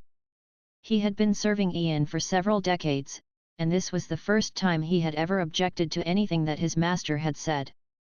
Boss. Mag, right? Your steak and tofu pudding are both very delicious. However, I still want to discuss something with you. Would you be able to sell me a bottle of your wine? I'd be willing to pay the price that I offered earlier, Ian said as he made his way over to the entrance of the kitchen. Yes. Hell yes. Mag roared internally. However, he still shook his head with a smile as he looked at Ian, and replied, my apologies, but my wine cannot be sold individually. I'll throw in another 100,000 copper coins. Ian looked into Mag's eyes with a serious and insistent expression. Sorry, my answer remains the same. Mag shook his head again. He felt as if his heart were bleeding. He was being offered 300,000 copper coins for a bottle of wine, which had cost him only several hundred copper coins to source from the system. How could the system force him to turn down such a ridiculously lucrative transaction? System, why don't we set the reward for the next mission as this wine brewing method? I want to be able to do some things on my own and take some of the load off your shoulders, Mag offered internally. The mission rewards are random, but as long as you work hard in completing the missions thrown at you, you'll have a chance to obtain the winemaking method in the future, the system replied. However, in a corner of Mag's mind outside of his notice, a small line of text quickly flashed past. Do you think I'm retarded? If I give you the winemaking method, the winery I built would completely go to waste. Interesting. Boss Mag, please come and visit our winery when you have some free time. I'll treat you to some of our wine. Ian looked at Mag, and a smile reappeared on his face. Thank you for your kind offer. I'll be sure to pay your winery a visit if I get an opportunity to do so. Mag also nodded with a smile. He was also considering arranging a lunchtime auction together with the old man. On Earth, an opportunity to have lunch with Old Man Buffett could be auctioned off for hundreds of thousands of US dollars per pop too. This Old Man Buffett wasn't the god of the stock market, but he was just as legendary of a figure as the Old Man Buffett on Earth. If news of this were to spread, there would most likely be many people willing to pay good money for the opportunity. Only Old Man Buffett could think of a way to earn money while being treated to a meal. Right after Ian and Brooker paid their bills and departed, a large horse-drawn carriage with City Lord's Castle insignia emblazoned onto it stopped in front of the restaurant. 1. As previously elaborated, tofu pudding in Chinese is literally tofu brains. 2. This is actually a thing, the opportunity to have lunch with Warren Buffett, one of the richest men on Earth IRL, is auctioned off once per year or something like that. In the horse-drawn carriage, Brooker looked at Ian with a concerned expression, and asked, Master, are you worried about the effect that Boss Mag's wine will have on business for our winery? Ever since they had got onto the carriage, Ian had remained completely silent. Competition exists in all sectors of the market, and it's the primary driving force behind innovation and improvement. If the wine he brews can truly pose a threat to our winery, then so be it. It's much more refreshing to see a man with actual skills and talent rather than all of those dimwits doing everything they can to suck up to me, thinking that I would provide them with a one-way ticket to riches and prosperity. Ian shook his head with a hint of a derisive sneer on his face. Then, Brooker was a little perplexed. I'm thinking about whether I should invite him to become the supervisor at our winery so he can improve the quality of our wine. An eager smile appeared on Ian's face. Brooker was still rather concerned as he said, but Master, all of the winemakers working at our winery are very experienced and established figures in this field. If we force Boss Mag onto them, they most likely wouldn't be willing to submit to him. That would be too risky in my opinion. Ian smiled, and said, if they can't produce wine as good as Boss Mag's, then they'd better shut up and learn. The only thing that matters to me is results. Things like experience and ability are all secondary in comparison. Otherwise, our banks and winery would have never reached this level of success. But young Mistress Shear is the one in charge now, after all. Should we? Brooker began in a quiet voice. There's no hurry. Shear has been very busy recently, but if she can cement her collaboration with Mag, then surely he wouldn't be able to refuse me, Ian said with a smile. Father, why aren't you taking Mother with us? Is it really okay for us to come out for a late-night snack without her like this? Vivian jumped down from the horse-drawn carriage first before turning to Michael. Despite what she was saying, she wore a beaming smile on her face, and there was not even a single shred of guilt or remorse in her eyes. Michael also disembarked from the horse-drawn carriage, and he smiled as he replied, I told your mother before coming here, but she didn't want to come, as eating at night will make her gain weight, so we could only leave her behind. Vivian sighed, and said, that's a real shame. To think that Mother is missing out on such a delicious spicy grilled fish. You should tell her next time to eat a spicy grilled fish, then a tofu pudding. Those two make up an unmissable combination. Michael's eyes immediately lit up as he said, "Is that so? I'll be sure to bring one of each back for your mother. She'll surely enjoy it too." Vivian smiled as she looked at Michael, and said, "Father, you're coming out for a meal with your precious daughter, yet all you're thinking about is your wife. You're going to hurt me like this. All right, order whatever you want to eat today, and we'll take the rest back with us," Michael conceded with a resigned smile. "Well, don't mind if I do." Vivian's eyes lit up as she strode toward the restaurant. It was already close to 9 p.m., and business in the restaurant was slowly wrapping up, so there were a few empty seats around. Vivian strode in through the door, and was subsequently followed by Michael. All of the customers in the restaurant faltered initially at the sight of Michael before hurriedly rising to their feet to extend greetings toward him. They were clearly not expecting to meet the city lord here. "No need for formalities, everyone. I'm just a customer who's here for a meal tonight as well." Michael waved his hands with a smile to acknowledge everyone's greetings. Could it be that young Mistress Vivian is the city lord's daughter? Yabimiya was looking at Vivian with a surprised expression on her face. Vivian raised her hand and turned to Yabimiya with an excited expression as she said, "I want a large insanely spicy grilled fish." She then turned to Michael, and asked, "Father, we should be able to finish this together, right?" "Well, about this insanely spicy flavor," a hesitant look appeared on Michael's face. Judging from his experience in eating the super spicy grilled fish last time, this was most likely a level of spiciness that he couldn't handle. However, at the sight of the excited expression on Vivian's face, he hesitated momentarily before nodding as he said, "Sure. We can take away what we can't finish here." Michael then turned to Yabimiya with a smile, and asked, "Has the black pepper steak been released?" Yabimiya nodded with a smile, and replied, "It has, it was released today." "Is that the steak from last night?" Vivian was also very intrigued on hearing this. "Yes," Yabimiya replied with a nod. Vivian clapped her hands together as she said, "Then I'll get a black pepper steak as well. I was drooling the entire time last night. I have to taste one for myself today." Michael turned to Vivian with a perplexed look, and asked, "Didn't you already order an insanely spicy grilled fish? That doesn't interfere with me eating a steak." "In preparation for this meal, I didn't even have dinner tonight," Vivian said with a smug smile. "What am I going to do with you?" Michael shook his head with a doting smile. He then turned to Yabimiya, and said, "We'll do as she says, then. We'll get 2 black pepper steaks and a large insanely spicy grilled fish." "All right, please wait for a moment." Yabimiya nodded with a smile, but there was a hint of envy in her eyes. Vivian was very fortunate to have such a loving father. "Hello, big sister Vivian, Uncle City Lord." Amy held Ugly Duckling in one arm and held Anna's hand with her other hand as she greeted the duo with a smile. "Who's this, Amy?" Vivian looked at Anna with a curious expression. This little elven girl was very adorable. "This is big sister Anna," Amy introduced.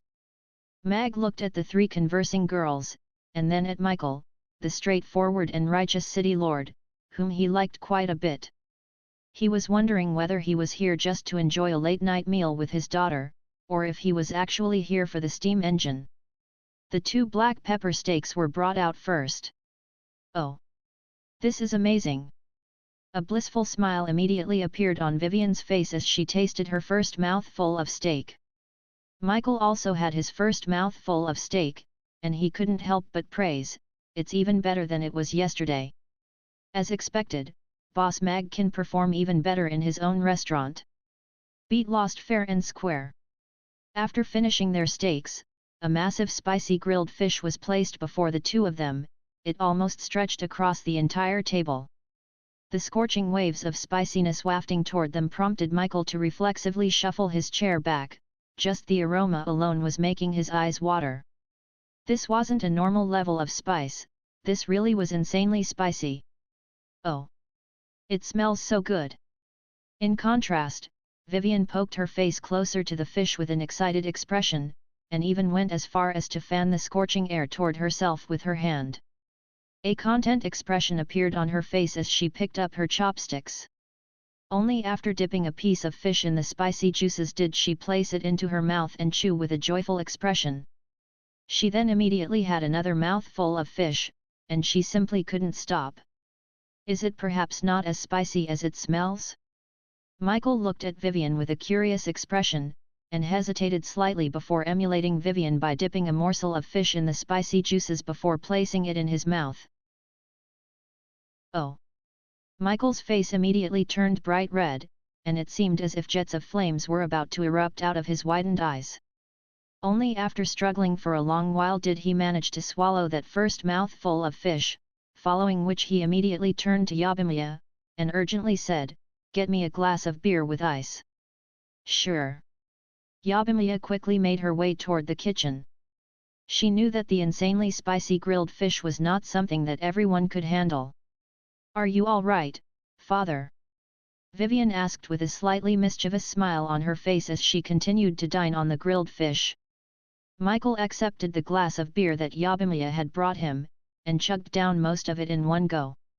Only then did he feel as if the scorching sensation in his throat had subsided. His expression eased slightly as he heaved a sigh of relief. He then turned to Vivian in a state that was caught somewhere between laughter and tears, and asked, "Are you trying to kill your father? How is this fish even edible?" Vivian ate a large chunk of fish before turning to Michael with a confused look as she countered, "How is this not edible? I feel like this is the best level of spiciness there is. Ever since I had my first insanely spicy grilled fish, all of the other levels have felt too bland and tasteless. All right, have some more if you like it so much. Watch out for the fish bones." Michael shook his head with a resigned expression before chugging down the remainder of his beer. He then signaled to Yabimiya for another glass. There was no way that he would be able to have any more of this insanely spicy grilled fish, but he could certainly do with another glass of this refreshing beer. 9 p.m. soon arrived, and Mag waited a couple of minutes until all of the customers had finished their meals before clearing the tables. Michael turned to Mag with a smile, and said, "Boss Mag, I heard from Dykus that you have a business proposal for the City Lord's castle. Would I be able to examine the fruits of your research now?" Mag smiled, and replied, "There's no way I can turn the City Lord away after you've made the effort to get here in person. If young Mistress Vivian isn't in a hurry to get home and is happy to play with Anna and Amy while enjoying her grilled fish, then I would be happy to show you what I've developed. You guys can take your time, I still have half a fish left to eat," Vivian said without even raising her head. She had just finished half of her fish, and was turning it over to begin feasting on the other side. "You two can go back for today. Leave the cleanup for tomorrow morning," Mag instructed to Yabimiya and Sally. He then had a quick word with Amy before leading Michael to the room one next to the restaurant. The spacious room was illuminated by a few lamps, and the small train in the corner was very eye-catching. Michael walked in a circle around the steam train with a fascinated expression, and asked, "So this is the steam train? Can it actually move without being pulled by any magic beasts?"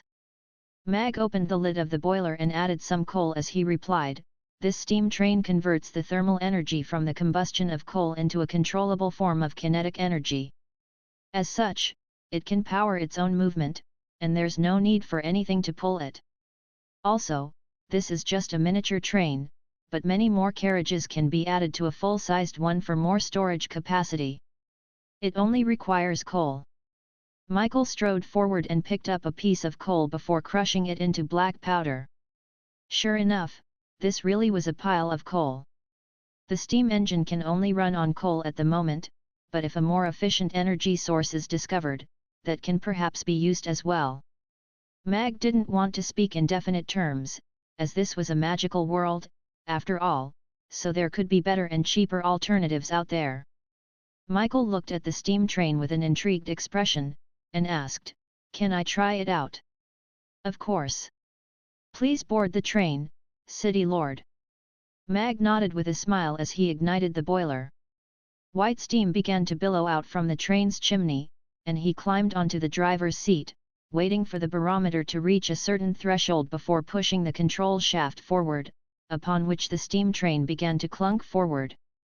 Michael looked down at the railway tracks that the train was traveling along, and his eyes completely lit up. Heidel's team had given him many concepts regarding how the steam engine could be utilized, yet those were merely insubstantial and abstract ideas. In contrast, this steam train was showing him firsthand the changes that the steam engine could effect. There was no need for magic beasts, only coal was required to power this metallic hunk of a vehicle. The steam train traveled in a circle around the room before coming to a halt. Michael remained seated on the train for a while before disembarking, upon which he turned to Mag, and said, "Boss Mag, what's this train's towing capacity?" "This is just a miniature steam train for demonstration purposes. If it were to be constructed for practical application, the whole thing would need to be bigger, and the overall horsepower of the train would also be enhanced. In that case, one steam train would be able to tow up to 100 tons of weight. We'll need to actually produce a steam train before we can ascertain the exact figures. As for how long the train can run for, as long as there's sufficient coal, the train can travel anywhere where there are railway tracks," Mag elaborated with a serious expression. Upon hearing this, Michael began to tap the train absent-mindedly as he fell into deep thought. After a brief silence, he looked at Mag with a smile, and said, "Arrange a time with Sheer and we'll discuss terms for collaboration." "Sure." A smile also appeared on Mag's face. It had been easier to gain the interest of the City Lord's castle than he had expected. With the nod given by the City Lord's castle, Mag already held the initiative as the organizer for this three-way collaboration. Even at this hour, the blue suede clothing store was still brightly lit. Mars, who quickly walked into the room, discovered Gloria sitting on her own with a piece of fabric draped over her hands, seemingly deep in thought about something. He said, "Young mistress, all 30 dresses have been reserved, and each of them has been sold for 100,000 copper coins. All of them will be produced and paid for by the end of the month. Many customers also inquired about the other 2 dress styles, but we acted according to your instructions, and refused to accept reservations. Instead, we're going to release them half a month later. The reception for those dresses should be quite fantastic as well." "That's great. We'll definitely be able to make this a profitable business by the end of the month, then, right?" Gloria's eyes lit up with excitement, and she felt as if all of her exhaustion from a hard day of work had been wiped away. Mars nodded, and replied, "The president has taken care of the debt that the shop currently owes. After deducting the cost of wages and the cost of tallying up our stock, just the 30 dresses alone will make us 2 million copper coins worth of profit.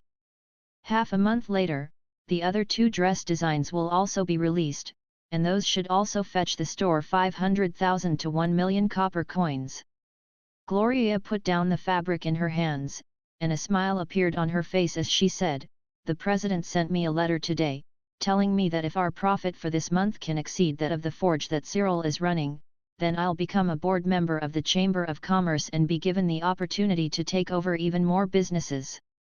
Mars nodded with a confident expression as he speculated, that forge used to be quite a profitable business, but it's since tapered off significantly in the past few years, and is on the brink of incurring losses. It's in slightly better condition than the blue suede textiles shop previously, but it's virtually impossible for them to make more profit than our shop in 20 days. Gloria shook her head, and replied, "We still shouldn't get complacent. Cyril definitely wouldn't be willing to give up so easily."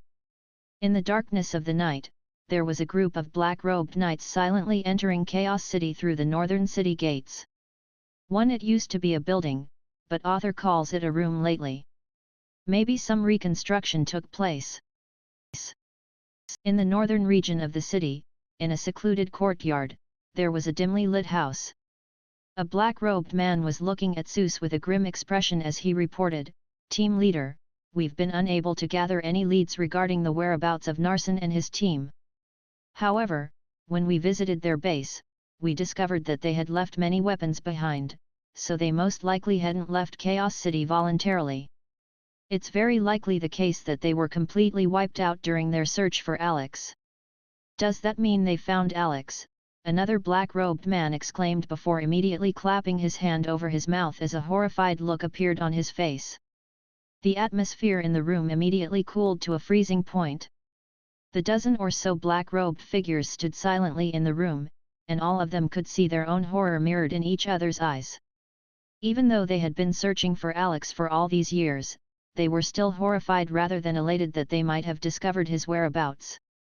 That legendary man had severely traumatized them, and all of them were still very fearful about the prospect of having to face him in battle.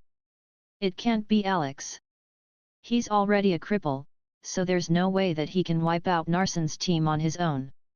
Seuss shook his head in a decisive manner as a cold smile appeared on his face, and he said, "But no matter who it is, anyone who dares to kill a team of us Black Falcons must pay the ultimate price." The black-robed figures' expressions eased slightly upon hearing this, and confidence reappeared in their eyes. It's impossible for Alex to be the one who killed them, but this incident may not necessarily be unrelated to him. I'm going to gather all of the Black Falcons in Chaos City and search through the entire city for Alex as well as Narson's team. Seuss clenched his fists with a cold smile, and said, "I have a feeling that he's right here in this Chaos City. After all, hiding in the wilderness isn't his style." "Yes," the black-robed figures responded in unison. After bidding farewell to the city lord and his daughter, Mag took Amy and Anna upstairs to tuck them into bed. He bribed Babla with a black pepper steak to bathe Anna before dressing her in a pretty little pink nightgown, and the two of them lay down on Amy's little bed. Meow Ugly Duckling cried urgently at the foot of the bed, trying to catch Amy's eye as it stuck out its head.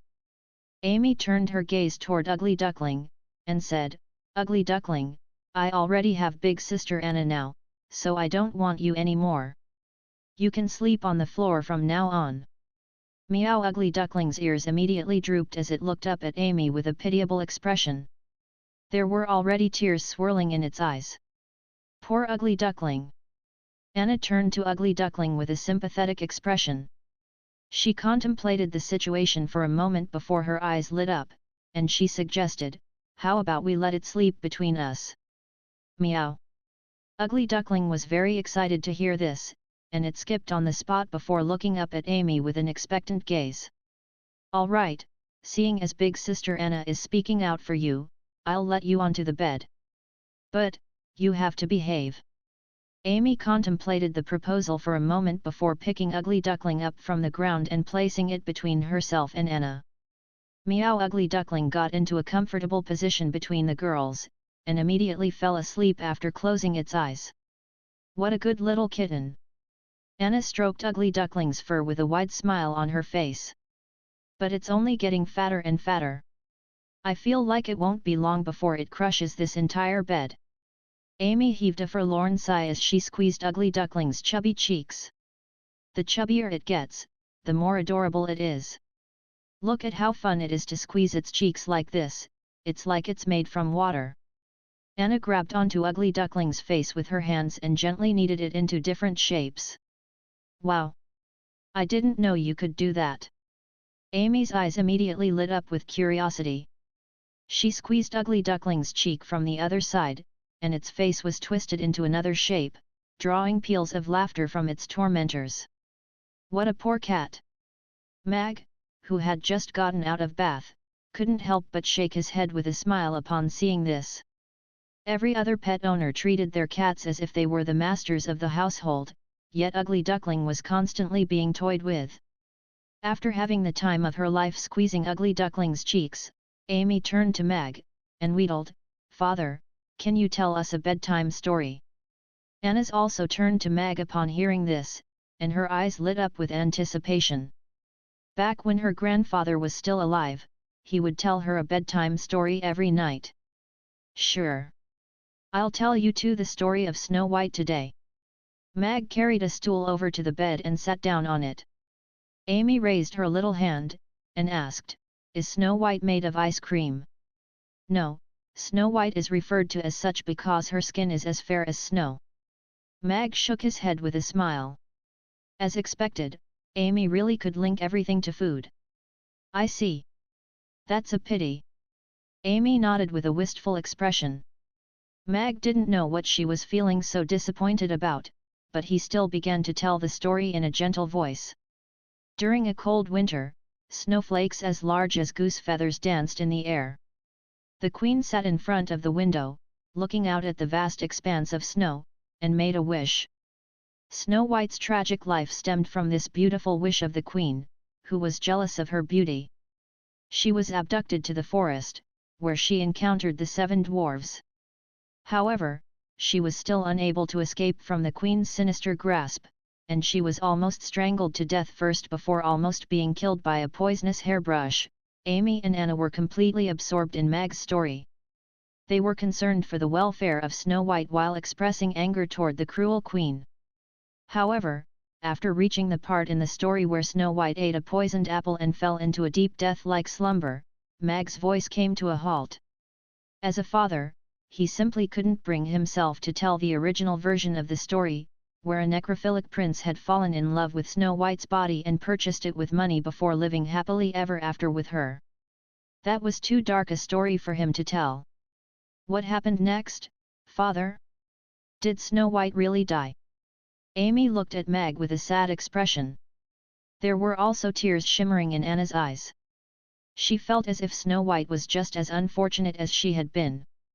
Mag thought to himself momentarily before a flash of brilliance occurred to him, and he said, in the end, the 7 dwarves transformed into 7 gourds, and were willingly refined into 7 different pills for Snow White to take. After taking the pills, Snow White came back to life and gained 7 different types of magical powers. She went back to the royal palace, shut the queen into a dark well for all of eternity, smashed that magic mirror, and became the new owner of the palace. A gratified smile appeared on the Mag's face at the sight of Amy's and Anna's sleeping faces. Fairy tales should be designed to teach children to be strong and independent, and not to rely on some creepy necrophilic prince to save them. Mag crept away from Amy's little bed before lying down in his own bed. He then thought about the events that had unfolded earlier. The city lord's castle had essentially thrown their support behind him, so he was only awaiting a final decision from the Buffett family. Sheer would be the one to decide whether their 3-way collaboration would eventuate or not. Mag then began to examine the 0.5 strength point bag within his body. This was the reward that he had received from completing that mission earlier in the day, and even though it wasn't much, it really had arrived in the nick of time. His trip to Roto would undoubtedly be fraught with peril, so the more powerful he was, the greater the chance he would have of survival. Mag lay on his bed for a long while, and only after the clock struck midnight did he silently get up and sneak out onto the balcony. After getting out onto the balcony, Mag said internally, "System, fully activate the restaurant's soundproofing effect, and then hit me with that half of a strength point." The horrific experience of being struck by lightning on the last occasion was still fresh in his mind, and no normal person would want to experience that a second time. However, in his pursuit of power, he had no choice but to bring this torture on himself. The restaurant's soundproofing effect has been completely activated. One bolt of lightning coming right up, please close your eyes. The system's voice was tinged with a hint of joy as if it took pleasure in inflicting pain on Mag. Mag pursed his lips and suppressed the urge to say anything as he stood at the center of the balcony, awaiting the incoming lightning strike. There had to be no worse feeling in this world than waiting to be struck by lightning. As such, when the massive bolt of lightning finally descended from the sky and crashed down on his body, he was struck by a sense of relief amid the excruciating pain. A long while later, Mag exhaled as he stretched out his stiff and rigid body. There were still currents of electricity dancing over his body and crackling whenever they came into contact with each other. Mag looked down at his charred charcoal-like body, only to discover that even his underwear had been zapped to dust. A gust of cold autumnal wind blew past his crown jewels, and he shuddered as he hurriedly draped a bathrobe over his own shoulders. Thank heavens I took off my clothes before this. Otherwise, I'd have one less set of clothes to wear. After going upstairs, Mag began to assess the enhancements his body had experienced while taking a bath. The most obvious effect was the increase in strength.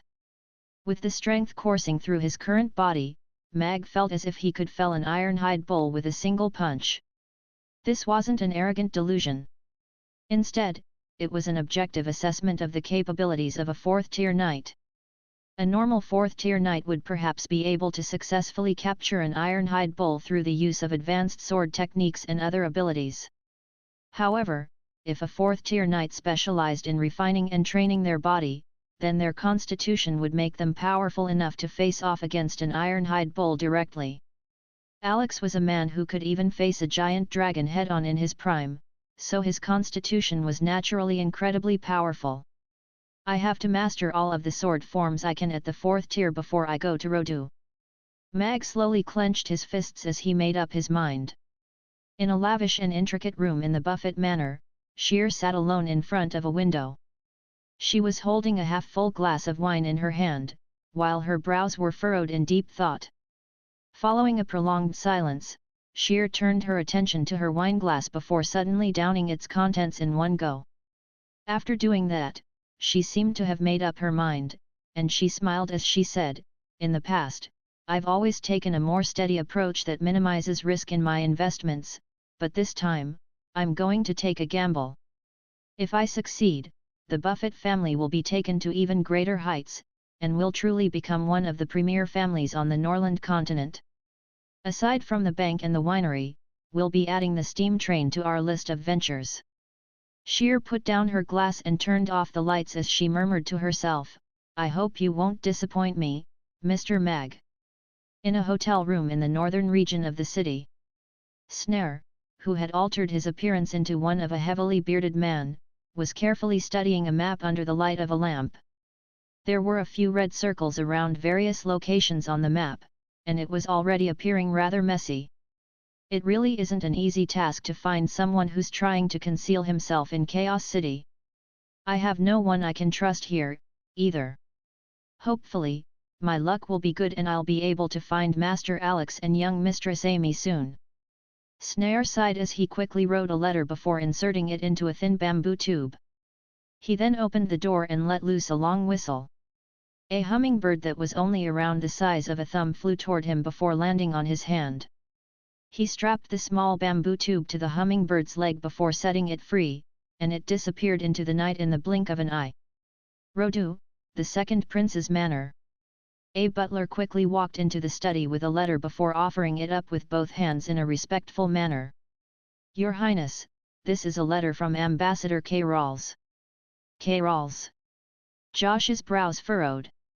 Then, the other letter in his hand was incinerated with a ball of green fire. He accepted the letter being offered to him by the butler before reading through its contents. "Mag? Is that a coincidence?" While reading through the letter, Josh's brows furrowed even deeper. However, as he continued to read, he shook his head as he murmured to himself, "No, there's no way that Alex would become a chef. Even as a cripple, there's no way that he would become a chef. He's far too proud to submit to others and cook at their behest." The butler stood silently off to the side, not daring to make even the slightest sound. After reading through K. Rawls' letter, Josh was silent for a while before writing a letter in response. K. Rawls had been Rodu's ambassador in Chaos City for over 10 years, and that resume guaranteed him a high-ranking position when he came back to Rodu. Josh was trying to recruit him to his side in order to assist his bid to seize the throne. Furthermore, Josh was very interested in this so-called incredible chef from Chaos City that could cook for the king on his birthday. He had been scrambling to find a good birthday present for the king, yet his efforts had proven futile thus far. If this chef really was as amazing as K. Rawls claimed, and could bring joy to the king on his birthday, then it was very much worth a try. Seuss has encountered some difficulties over at Chaos City, so get K. Rawls to help him one last time before he comes back from Chaos City. Josh finished his letter and folded it up before handing it over to the butler. "Mr. Mag, have you made your decision?" The next morning, Mag had only just woken up when he was greeted by the sound of knocking on the door. Mag opened the door, only to find a portly middle-aged butler standing outside. A perplexed look appeared on his face as he asked, "Who are you?" The man smiled, and replied, "I'm Master Cairal's butler, Hulton. I'm coming here on behalf of Master Cairal's to ask you whether you've made a decision to come to Rodil with us for His Majesty's birthday banquet in 14 days. Mag nodded as a slightly apologetic expression appeared on his face, and he replied, "I see. Unfortunately, I haven't discussed this issue with my daughter yet, so I'll have to give Mr. Cairal's a response in a few days. Would you be able to relay that message to Mr. Cairal's for me? Master Cairal's has said that if the young mistress would like to come to Rodu, she can also accompany us. We'll be travelling to Rodu on the back of a flying magic beast, and the journey will only take a single day, so it won't be difficult at all," Hulton urged. Mag nodded, and said, "I'll be sure to take that into consideration. Please pass on my regards to Mr. Cairal's."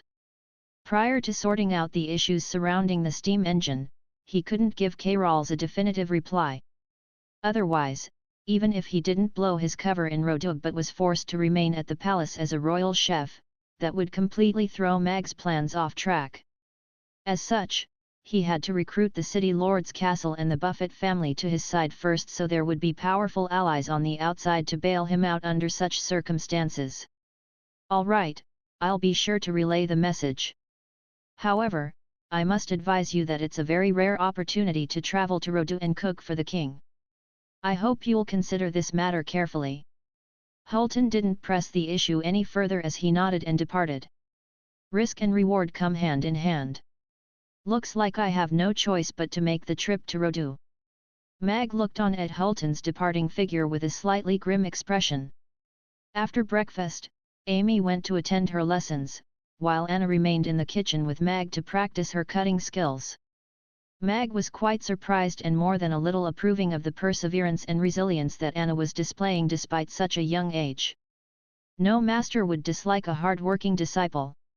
While Anna was quite young, the determination and drive she displayed far outstripped those of an average person. Following the conclusion of the lunch service, Mag was just about to close the restaurant until the dinner service when Sheer and Dicus appeared in front of his restaurant at the same time.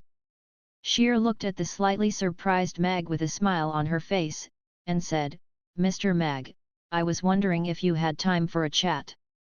Mag was indeed quite taken aback, but he quickly composed himself. After all, Sheer wouldn't be Sheer if she went along with his plans without playing any tricks of her own. With that in mind, he nodded, and said, "It's an honor for young Mistress Sheer and Mr. Dicus to come and see me at the same time. Please come in and have a seat."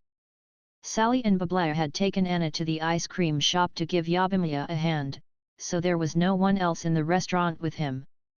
Mag brought out 2 glasses of water for Sheer and Dicus before also sitting down at the same table with them. Sheer took a sip of water and looked at Mag with a smile as she said, "Please don't misunderstand, Mr. Mag. I went to the City Lord's castle this morning to verify whether the City Lord is willing to participate in your plan. However, it appears that my concerns were completely unwarranted.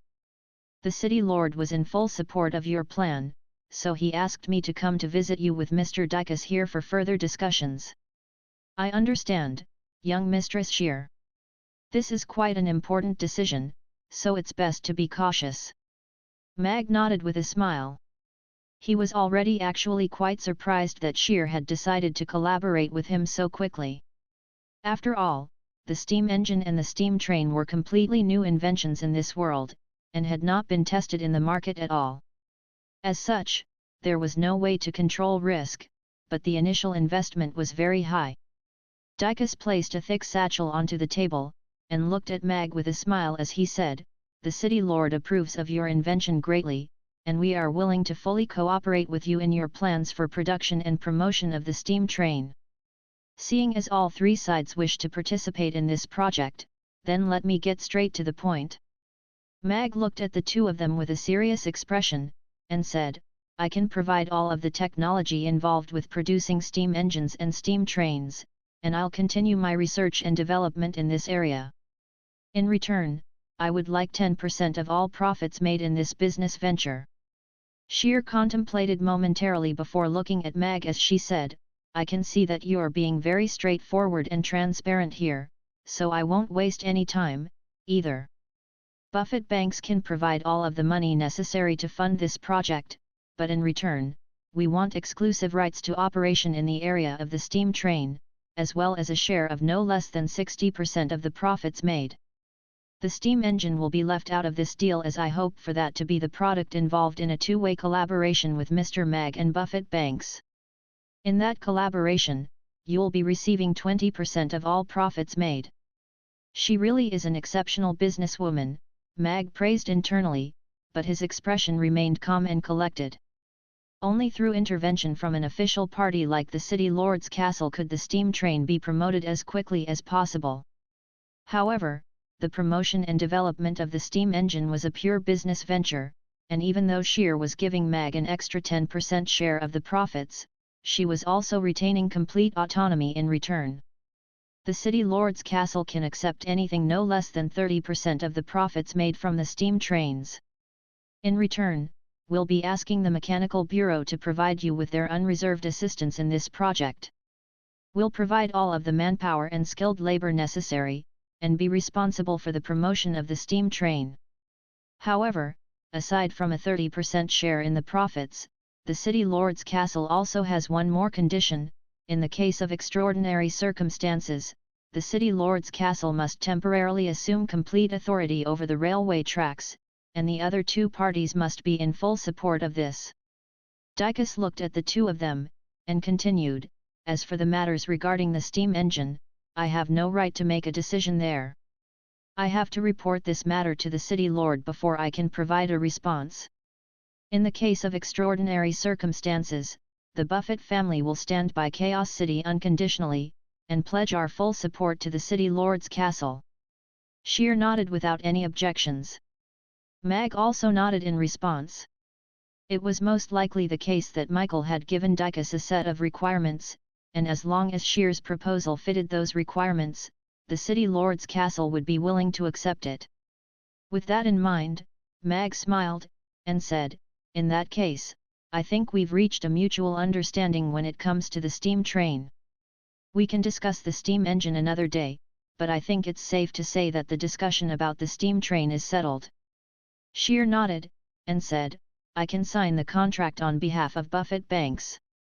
As long as Mr. Mag and the City Lord's Castle are satisfied with the conditions I proposed, we can draft the contract today. However, I suggest finding someone more professional to ascertain the more specific clauses on the contract." However, Dicus shook his head, and said, "Those are the conditions raised by the City Lord's Castle, but I think it's a good idea to consider this matter more carefully before the contract is confirmed. The City Lord will also be signing the contract in person."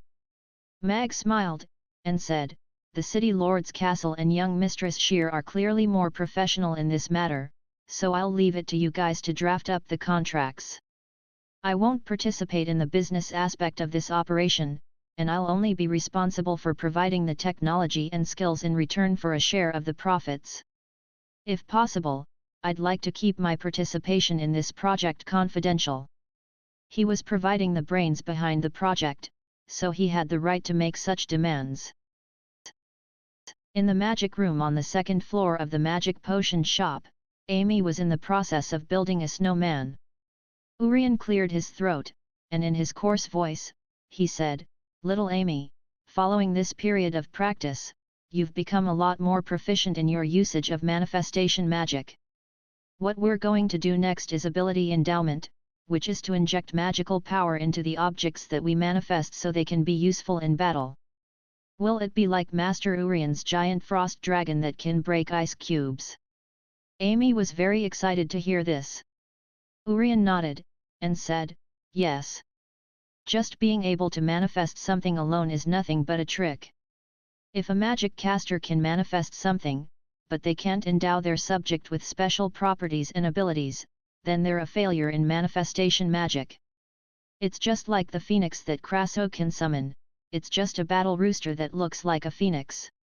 Amy turned to Urian with a perplexed look, and said, but Master Urian, your giant frost dragon and Master Krasu's phoenix have fought many times with no clear conclusion. Well, Urian's expression stiffened, and he was at a loss for a reply. He cleared his throat in a slightly awkward manner, and continued, let's begin the ability endowment process now. Think of something that you see as the most powerful being, then manifest it while thinking about what ability you would like it to have. Also, this is the final warning, you're not allowed to manifest Boss Mag again. Urian added. He had gotten really sick of seeing Mag during the past few days. He felt as if Mag was constantly attending his lessons uninvited, when in reality, it was just the subject of Amy's manifestation magic. I still think Father is the strongest, though, Amy murmured to herself, but she still fell into deep thought at the sight of Urian's implacable expression. Urian waited patiently for her decision, and didn't offer any tips or advice. He had never seen anyone with magical aptitude as exceptional as Amy's. Even Princess Irina's aptitude was quite far away from reaching Amy's level. As for himself, he was more than willing to admit that even if he grew a second brain, his aptitude would most likely still be inferior to Amy's.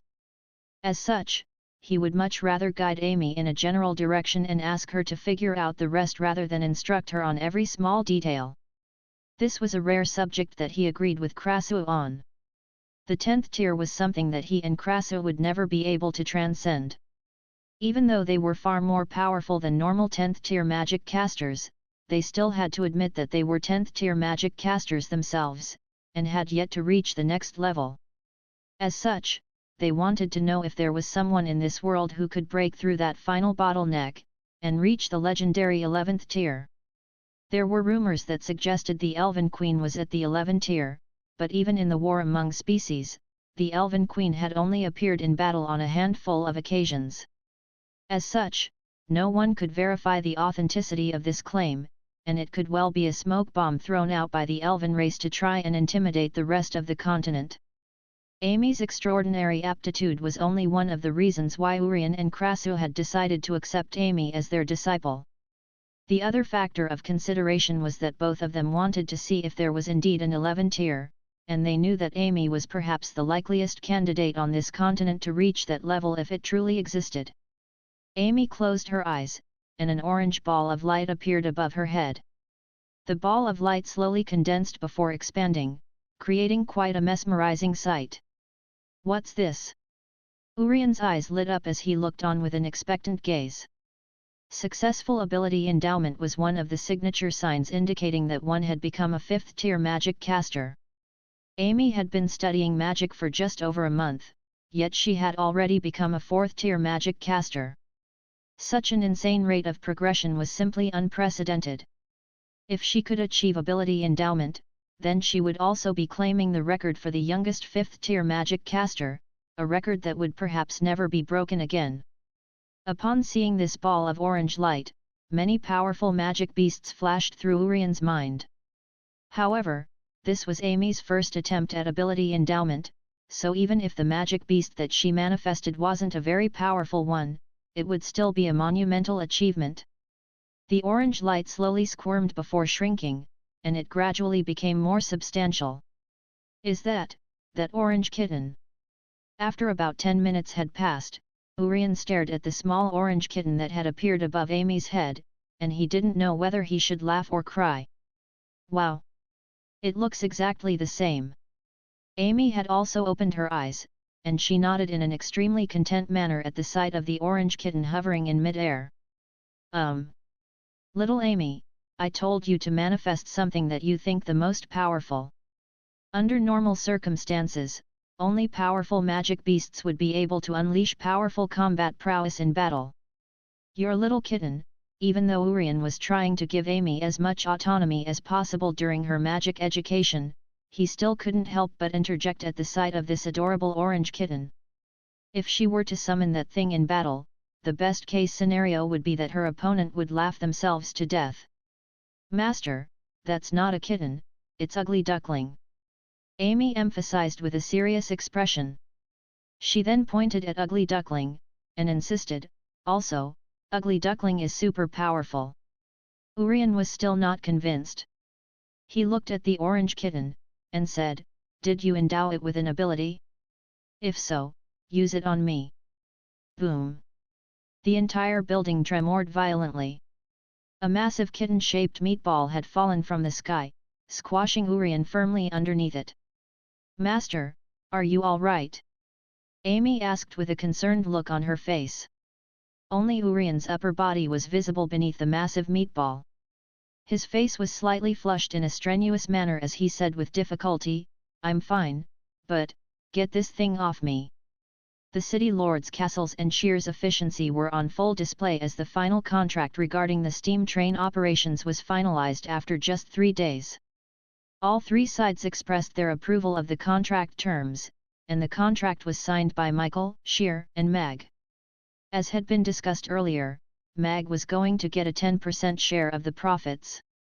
The restrictive clauses on the contract required Mag to keep everything about the steam train project strictly confidential for 3 years.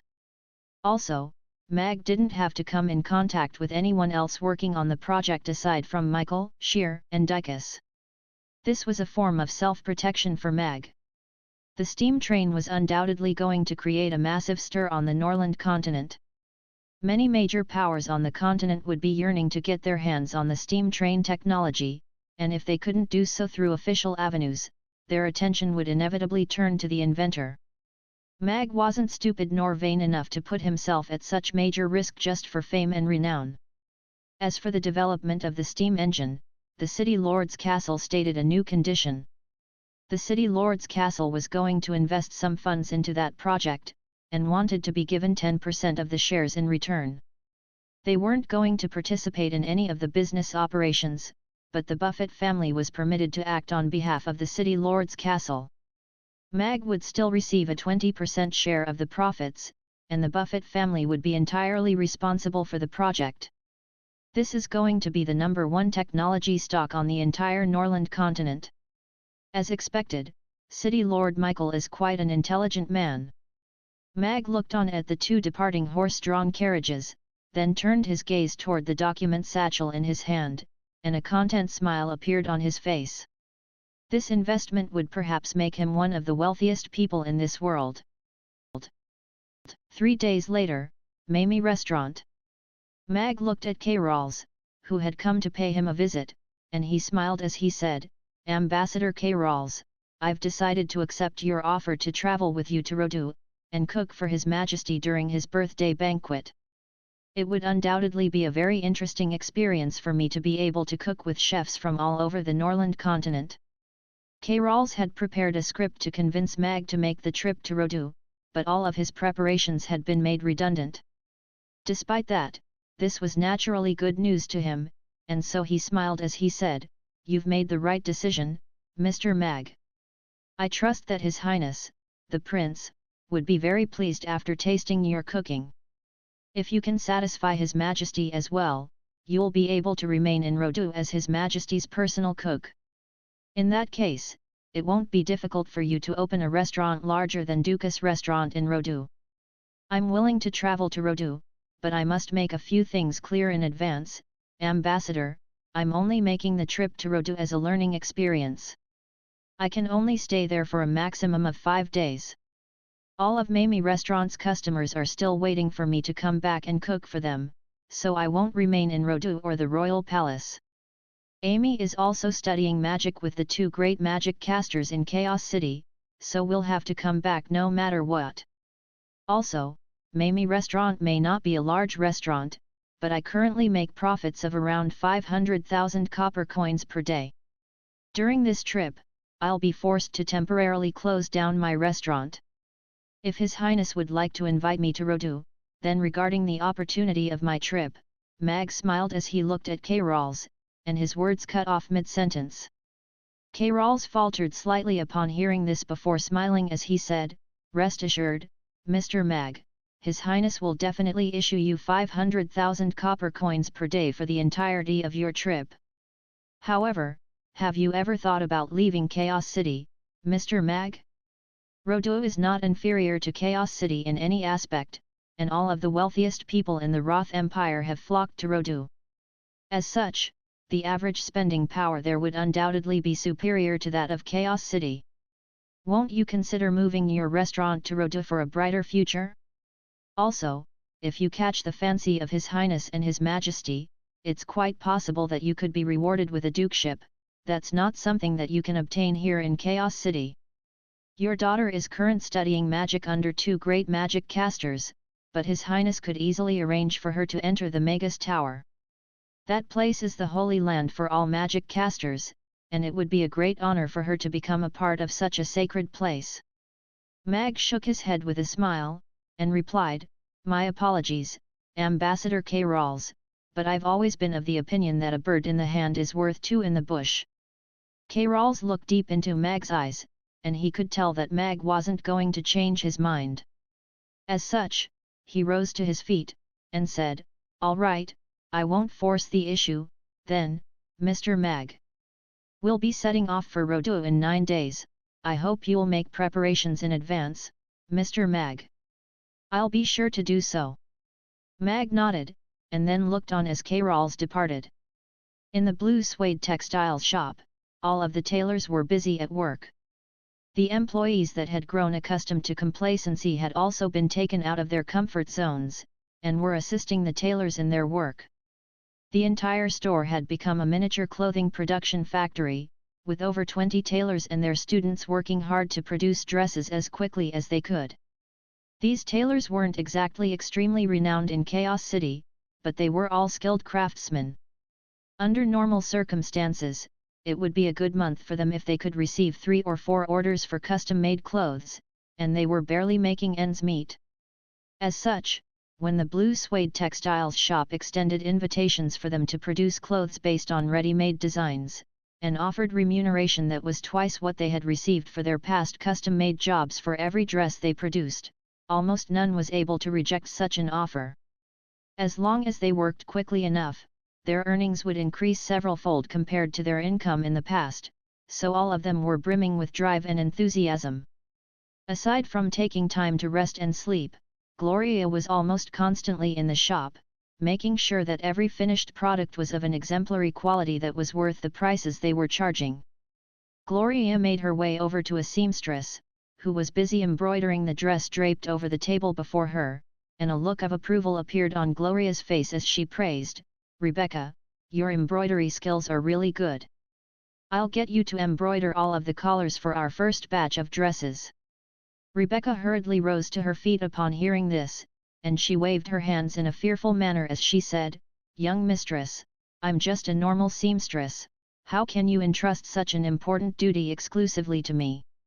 I'm already extremely thankful that I'm able to work here." She had come to this shop in search of a job following a recommendation from Mag.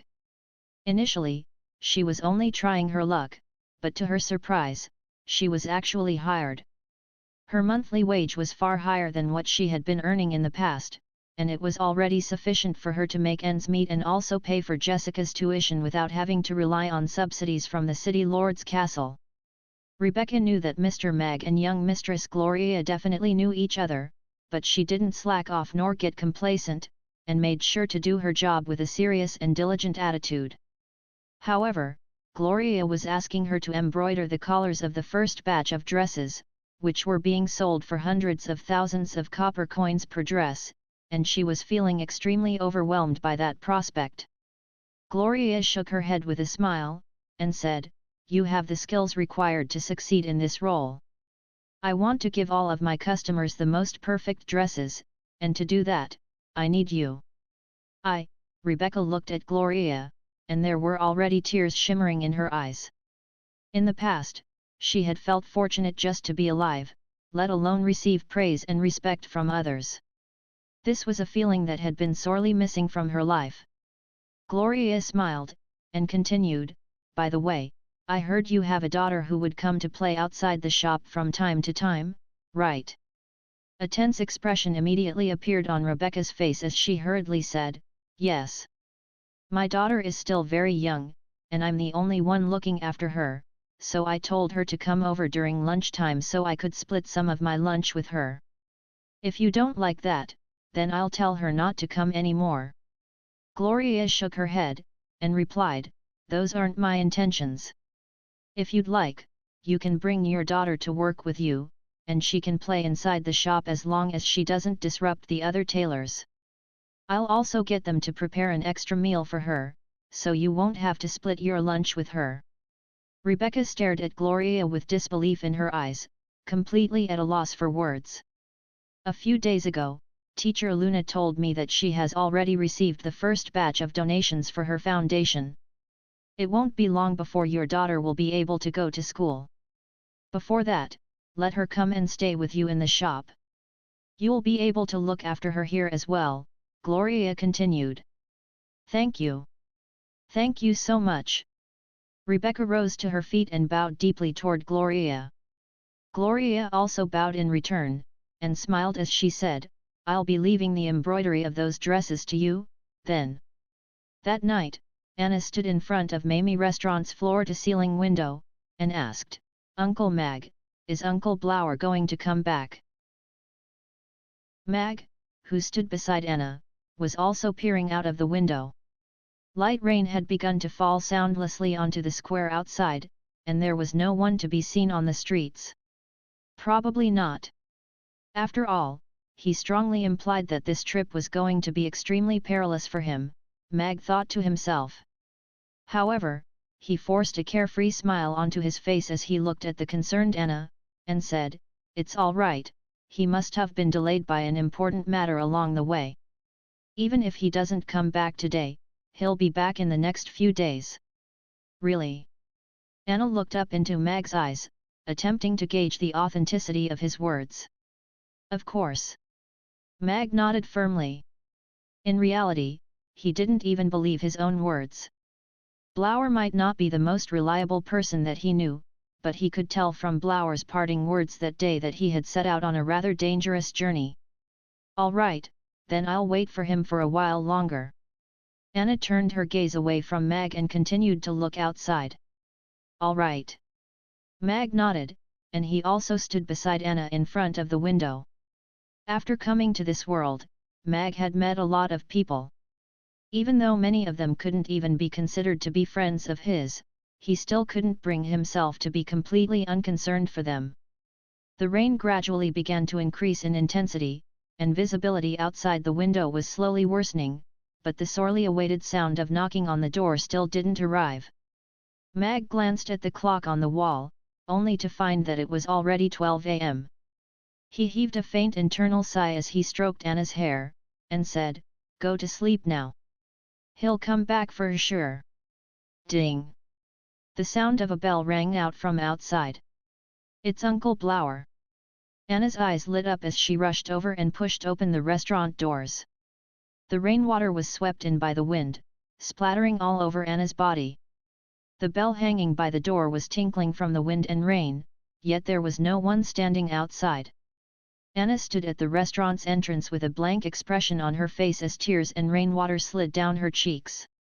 "He'll come back." Mag gently closed the door before carrying Anna upstairs in his arms. He changed her into a set of dry clothes and dried her hair before gently placing her on the bed. Amy and Ugly Duckling were already sound asleep beside her. Mag tucked Anna in under the blanket, and said in a gentle voice, "Go to sleep. Perhaps he'll be back when you wake up tomorrow." Anna blinked her red eyes as she looked at Mag, and asked, "Uncle Mag, am I a cursed elf?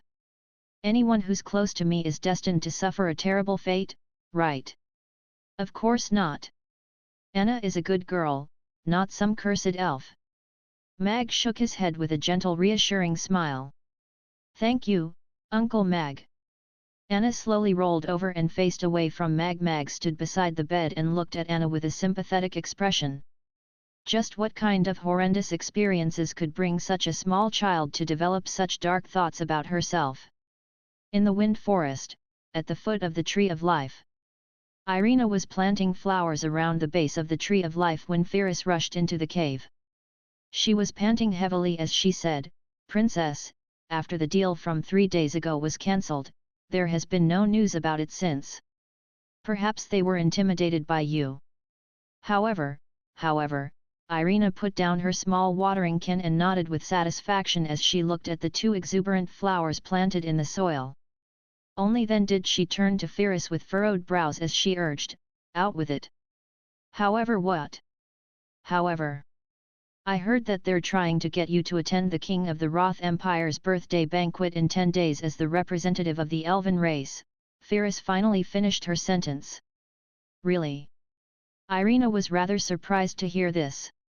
Firis nodded, and confirmed, "The news is already circulating around." Apparently, this was a suggestion raised to Her Majesty by Mistress Helena. Irina furrowed her brow with a contemplative look on her face, and she murmured, "What is that old witch, Helena, plotting now? She's proposing for me to attend the banquet? She's definitely not doing this with any good intentions.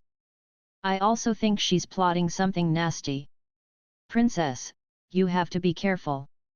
Firis nodded with a grave expression. Irina's expression became even more serious as she speculated, could it be that the old witch knows that she's too hideous to represent the elven race, so she's asking the young and beautiful princess to travel to Rodu? "Princess, your thought processes are just as inexplicable as ever." Firis buried her face into her palm. She felt as if the princess had a different reflex arc compared to everyone else. "I wanted to make a trip to Rodu anyway. It's time I gave those bastards some payback for what they did 3 years ago." Irina chuckled coldly as she said, "Firis, you keep an eye on things here and report to me immediately if you receive any more news." "Yes, Princess." Firis nodded firmly. Within a cave that resembled a starry night sky, the black-robed Hetty looked up at Helena with a perplexed expression, and asked, "Mistress Helena, why would you propose for Irina to represent our elven race and travel to Roth Empire? There have been rumors circulating in the past few years that the Queen is displeased with her. If we get to her to represent the elven race and attend the King's birthday banquet, then those rumors will have no legs to stand on. Surely that's not a good thing for us. Hasn't she always been itching to go to Rodu? I'll grant her that wish." Helena stood on a tall platform and looked down at Hetty as if she were appraising a black rat, and she said, "Those people aren't as pathetic as the likes of you. They're not that easy to kill, and if they've been forced into a corner, they'll definitely strike back." On the 7th day, there was no news about Blower. On the 8th day, there was no news about Blower. On the 14th day, there was still no news about Blower. Anna was no longer asking Mag if he had heard anything about Blower. However, she would sit at the restaurant's entrance for half an hour every day as if she were waiting for something. At times, Sally would also sit with her at the entrance, and the two of them would wait together in silence. Mag had made a trip to the Elven embassy and met the Elven ambassador, Ingwu. However, Ingwu told him that he also hadn't heard any news about Blower. Even though he didn't want to admit it, it appeared that Blower really wasn't going to be able to come back. During lunch, Mag announced, "I'm going to Rodu with Amy tomorrow to cook for the king on his birthday banquet, so the restaurant will be closed for 5 days. Blah, you can continue to live in the restaurant with Anna. I'll leave you with the keys and some money. If you don't want to cook, you can go eat at another restaurant. Mia, you can continue to open the ice cream shop or close it for 5 days as well to give yourself a little holiday, it's up to you." Early in the morning, a horse-drawn carriage departed from Mamie Restaurant and travelled toward the northern part of the city. Amy held Ugly Duckling in her arms with an excited look on her face. She turned to Mag, and asked, "Father, are we really going to Rodu today? Teacher Luna told me that it's a city with only humans living in it, and that there's a lot of super tasty food there." Mag nodded with a smile, and replied, "That's right, it's a large city, and it's predominantly inhabited by humans. However, when it comes to tasty food, I can cook whatever you want to eat, and I guarantee you that it'll be better than anything that anyone else makes." A conflicted look appeared on Amy's face as she proposed, "But I want to eat lots and lots of super tasty food, will you be able to cook all of it for me?" Father? How about I take you out to eat in Rodu, and when we find something delicious, you can make it for me? Do you still have a secret stash of money, Amy? Mag turned to Amy with a smile. Hadn't she given all of her money to Luna a few days ago? Yes, I still have a copper coin. I picked it up on the way home with Master Krasu yesterday. I offered him half, but he didn't take it, so it's all mine now. Amy opened her little hand to reveal a shiny copper coin sitting on her palm. Meow Ugly Duckling sidled over to Amy and licked her little hand while looking up at her with a fawning expression. Don't even think about it, Ugly Duckling. You're not allowed to eat anything at night from now on, and you're not allowed to have meat, either. If you keep getting fatter like this, the entire carriage is going to get crushed by you. Amy looked down at Ugly Duckling with a firm expression. Meow Ugly Duckling lowered its head in a pitiable manner. Did Master Krasu say anything during your lessons yesterday? Mag asked with a smile. He praised me, he told me that I'm comparable to him when he was my age. Amy nodded, and hesitated momentarily before continuing, but I feel like he was belittling me by saying that. You didn't tell Master Krasu that, did you? Mag asked with an amused expression. I didn't say it to him. Amy shook her head before murmuring, but as I was saying it to myself, he overheard me, and he coughed up some blood from one of his old injuries. You're lucky that's all that happened to him. Mag shook his head with a smile. Anyone who wanted to teach his daughter had to have a high tolerance threshold.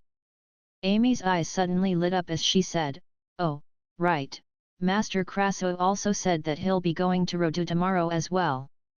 He asked me to come with him, but I refused. Krasu is also going to Rodu. Mag was rather surprised to hear this. That's right. Master Krasu must be worried that I'll fall behind with my lessons, so he's coming to Rodu with me. Master Urian is much better, he never even gives me any homework. Come to think of it, the lessons in the next few days are all with Master Krasu. It seems that our breaks always coincide with his lessons. His luck always seems to be worse than Urian's. Mag shook his head with a smile. If Krasu was also going to Rodu, then this trip would be made a lot safer. There was no way that Krasu would allow any harm to come to Amy, so Mag wouldn't have to worry about Amy, and could focus on doing his own things. The horse-drawn carriage travelled for almost an hour before stopping at the city gates. Mag got off the carriage while carrying Amy in his arms, and the coach driver began to unload their luggage. Wow, look, Father! There's a really big bird over there. Before Mag even had a chance to look for K-Rolls, Amy was already pointing to her left with an excited expression on her face. Mag turned toward that direction, and discovered a black bird with a wingspan of over 30 meters lying on the empty plot of land beside the city wall. Even in that position, it was still around 3 to 4 meters tall, making it appear as if it were a parked plane. The bird resembled a falcon, but it wasn't as sharp and wild. The top of its massive head was completely flat as if it had been chopped into a level surface by a colossal cleaver. Its blue eyes appeared to be quite gentle, and its head was lowered as it dined on a type of fist-sized beans. This was a common type of flying steed on the Norland continent, the flathead falcon. It wasn't extremely fast, but it was quite gentle and docile, and could carry an immense amount of weight during flight. It was the #1 transportation steed for wealthy individuals. Mag wasn't unfamiliar with this type of massive bird, but he was still slightly stunned upon seeing one in person. There were many seats and luggage crates fixed on the bird's back and wings, and a ladder had been slanted onto its body, being used by the manual laborers down below to carry luggage onto the bird's back. K-Rolls stood beside the large bird, wearing a smile on his face as he conversed with what appeared to be 2 officials from the city lord's castle. Upon catching sight of Mag and Amy, he waved a hand to acknowledge them before returning to his conversation. Beside him was his son, Ryan, who wore a dejected look on his face. He faltered slightly upon seeing Mag, and an enraged look appeared on his face as he clenched his fists. Mag could naturally see what Ryan was doing. He had no recollection of the ambassador's son, nor was he aware why this Ryan seemed to resent him so intensely. He made a mental note to himself to be wary of this man, but he didn't really pay him much heed. He had seen many snobbish young masters like him in his past life, and all of them enjoyed bullying the weak, but cowered in the face of confrontation. Mag was about to carry Amy over to the massive bird when a horse-drawn carriage stopped near him. The curtain on the carriage was drawn open, and a woman in a grey cotton dress emerged from within. Ms. Luna. Teacher Luna. Mr. Mag, Amy. The three of them exclaimed almost in unison. Mag was looking at Luna with a hint of surprise on his face, while Amy wore an elated expression. Luna disembarked from the horse-drawn carriage, and explained, Mr. Mag, I heard that you're going with Ambassador K-Rawls to Rodu, so I requested a flying steed to travel to Rodu with you. The debate about the decimal system has reached a crucial juncture, so please make the time to see my grandfather when you get to Rodu. Mag looked into Luna's genuine eyes, and nodded with a smile as he said, I'll have to trouble you to introduce me to your grandfather, Ms. Luna. Thank you. A smile appeared on Luna's face. Yay! Teacher Luna is also coming with us to Rodu. Amy jumped down from Mag's arms with a joyful smile, and she held onto Luna's hand with one hand while holding onto Ugly Duckling with the other. K-Rawls' conversation with the two officials of the city lord's castle drew to a conclusion, and the officials began to make their way over to the city gates before stopping beside Mag. One of them was Dykus, and he smiled as he extended a hand toward Mag. Mr. Mag, I wish you a safe and enjoyable journey. Thank you. Luna shook Dykus' hand with a smile on his face. Mr. Mag, Ms. Luna. K-Rawls nodded at Mag and Luna before turning to Mag with a smile as he said, You really are a hot commodity, Mr. Mag. Even City Lord Michael told me that I have to bring you back to Chaos City in 5 days. I'm flattered that the City Lord thinks so much of me. Mag smiled, but didn't offer an explanation. K-Rawls didn't pry into the issue any further, either. He glanced down at his watch before nodding as he said, It's about time for us to set off now. All right. Mag carried Amy and climbed up the ladder with Luna onto the bird's back. All three of them were led to front row seats that were close to the bird's head. Ugly Duckling, we aren't even flying yet, why are you trembling? Amy sat beside Mag with a disdainful expression as she looked at Ugly Duckling that had buried its head into her arms and was trembling uncontrollably. You'll never become a white swan like this. Come on, Ryan, let's go. The Moraton family hasn't given us a definite rejection, so I'll contact them again once we get back to Rodu. As a man, you have to realize that patience is crucial when trying to accomplish something important. K-Rawls patted Ryan's shoulder before boarding the massive bird. Ryan's eyes lit up, and he also climbed onto the bird's back. After all of the passengers and luggage were securely in place, K-Rawls announced, Take off. Target, Rodu. The massive bird spread open its wings and rose directly into the air. A semi-spherical magic barrier was erected, shielding all of the people and luggage on the bird's back. The massive bird flapped its wings and continued to rise higher into the air. In the blink of an eye, the buildings down below had all been reduced to tiny spots. One was able to see the entirety of Chaos City from this vantage point. Wow! Flying is so fun! Amy, who was very excited, and not fearful in the slightest as she looked down, yelled, Father, look! That's the Aiden Square, and in that corner is our restaurant. It looks like a little box from up here. In contrast, Ugly Duckling was a lot less calm and collected.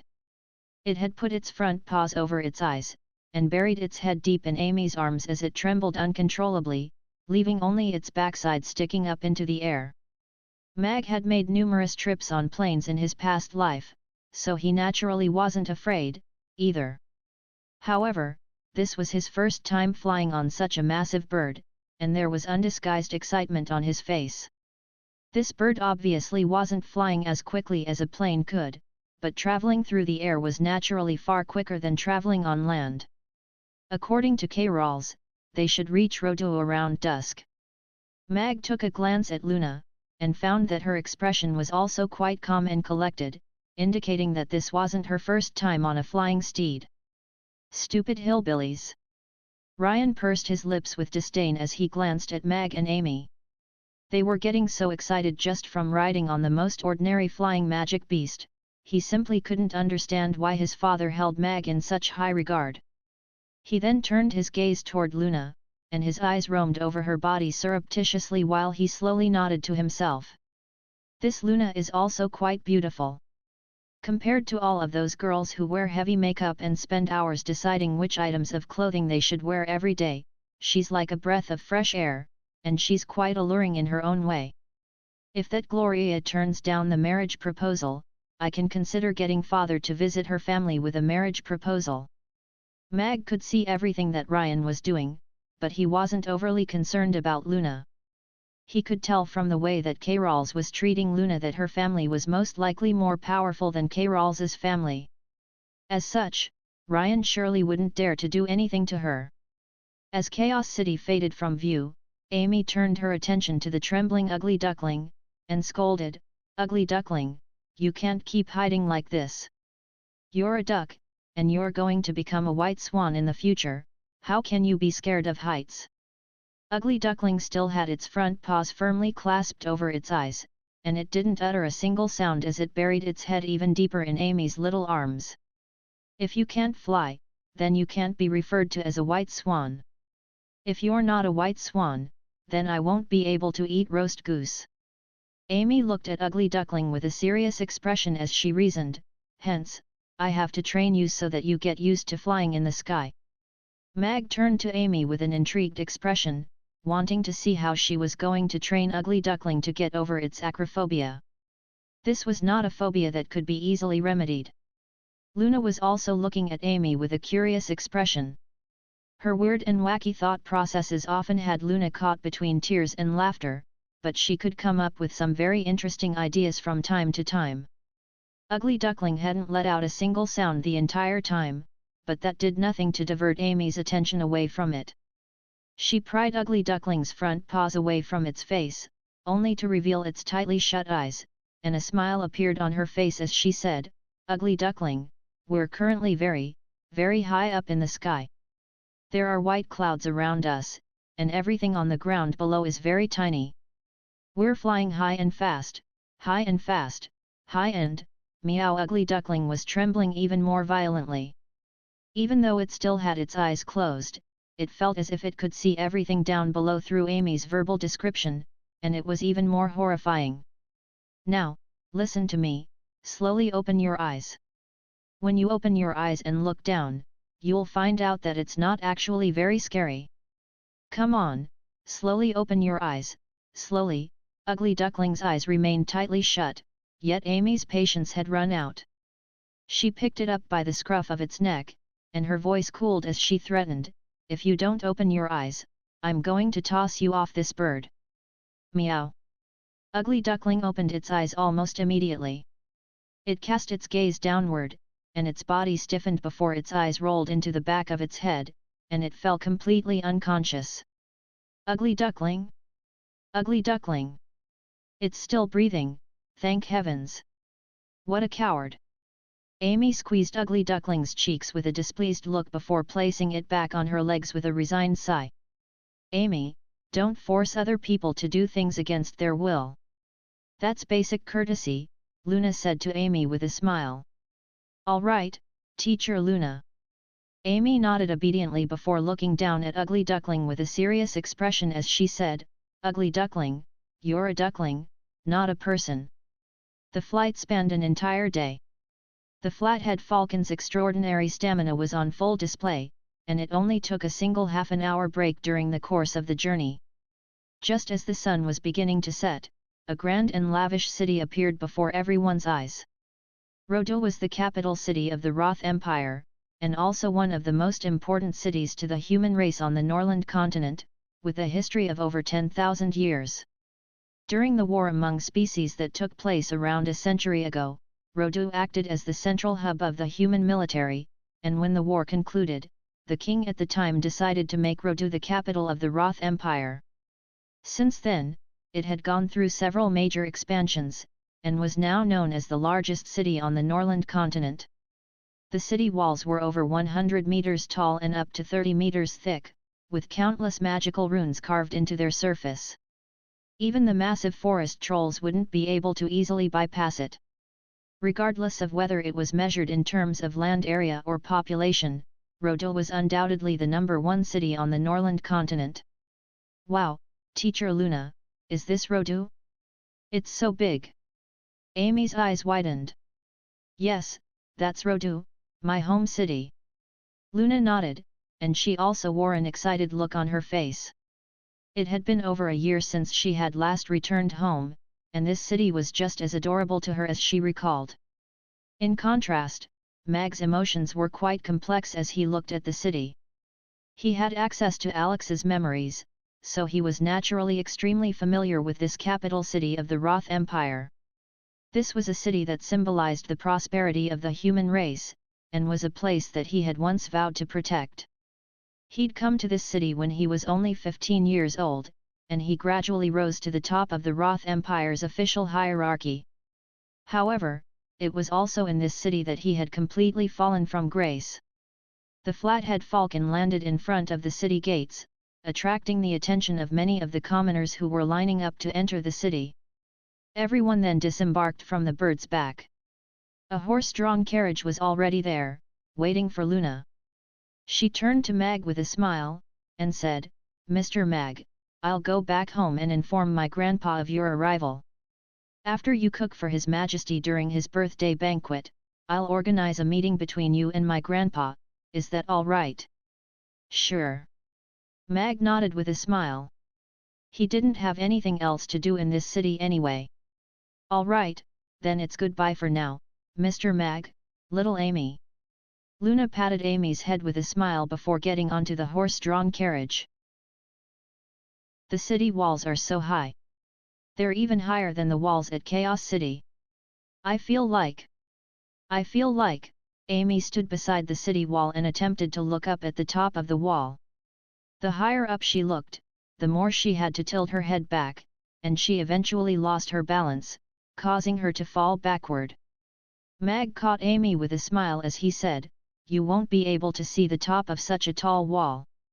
Back when he had first left Rodu, Amy had only been a few months old, so she definitely wouldn't recall her time spent here. "Father, let's hurry up and go eat some good food." Amy looked at Mag with anticipation shimmering in her large blue eyes. Mag looked down at Amy's expectant expression, and he was almost compelled into agreeing to her request, but he still shook his head in the end as he said, "We won't be able to do that today." Kairal strode over to them and pointed over to a nearby horse-drawn carriage with a small tower design on the curtain, saying, "Mr. Mag, please get onto that horse-drawn carriage. I'll get the coach driver to take you to His Highness Manor. His Majesty's birthday banquet will be taking place on the day after tomorrow, and His Highness would like to verify your cooking skills in person." "All right." Mag nodded calmly before carrying Amy onto the horse-drawn carriage, but his heart was already thumping in his chest. This second prince was almost entirely responsible for Mag Alex's fall from grace, and even after so many years had passed, this second prince still wasn't willing to give up on killing him. Now, he was about to go visit the second prince at his manor. He felt as if he were a lamb walking into a wolf's den. However, risk and reward came hand in hand. Mag was taking a huge gamble, betting that his sworn enemy wouldn't be able to recognize him even if they were to stand face to face in close proximity with each other. If his disguise could pass even this rigorous test, then he wouldn't have to worry about his cover being blown ever again. Mag was extremely confident that he would be able to accomplish this. That was because he was Shen Mag, not Mag Alex. He just had to be himself, a candidate to become the god of cookery, and no one should be able to draw a connection between him and that dragon-slaying warrior who had once stood at the pinnacle of the entire Norland continent. Amy turned to Mag with a curious expression inside the carriage, and asked, "Father, whom are we going to see now?" Mag looked back at Amy with a smile, and said, "We're going to meet the second prince of the Roth Empire now." Make sure not to give him a nickname when we see him. Even if you do think of a nickname, you can't say it to his face. Otherwise, I might be taken away by bad people. All right. Amy could tell that Mag wasn't joking, and she nodded firmly in response. However, she then quickly drew her wand with a solemn expression, and said, "Don't worry, father, if any baddies try to take you away, I'm going to beat them up." Mag shook his head, and said, "I know you're very powerful, little Amy, but we have to be more careful here in Rodu. We can't let too many people here find out how powerful you are. There are many powerful baddies in this world, and they might take you away from me, do you understand?" Amy nodded with a serious expression, and said, "I do. I'm going to become more powerful so I can protect you, father." "Good girl." Mag smiled as he patted Amy's head, and a surge of warmth flowed through his heart. He vowed, "Don't worry, I'm going to do my best to become more powerful as well." The horse-drawn carriage stopped outside the lavish manor, and Mag disembarked while holding Amy's little hand. Mag looked at the familiar scene laid out before him, and was struck with a sense of nostalgia. The intricately carved white stone pillars, the string of western round-domed buildings, the immaculately maintained garden, and the fountain at the very center of the courtyard. Aside from the second prince, there was only a handful of people who could own such a large manor in Rodu, where land was worth its weight in gold. Amy pointed at the fountain, and exclaimed, "Father, look! That frog is blasting water so high into the air from its mouth."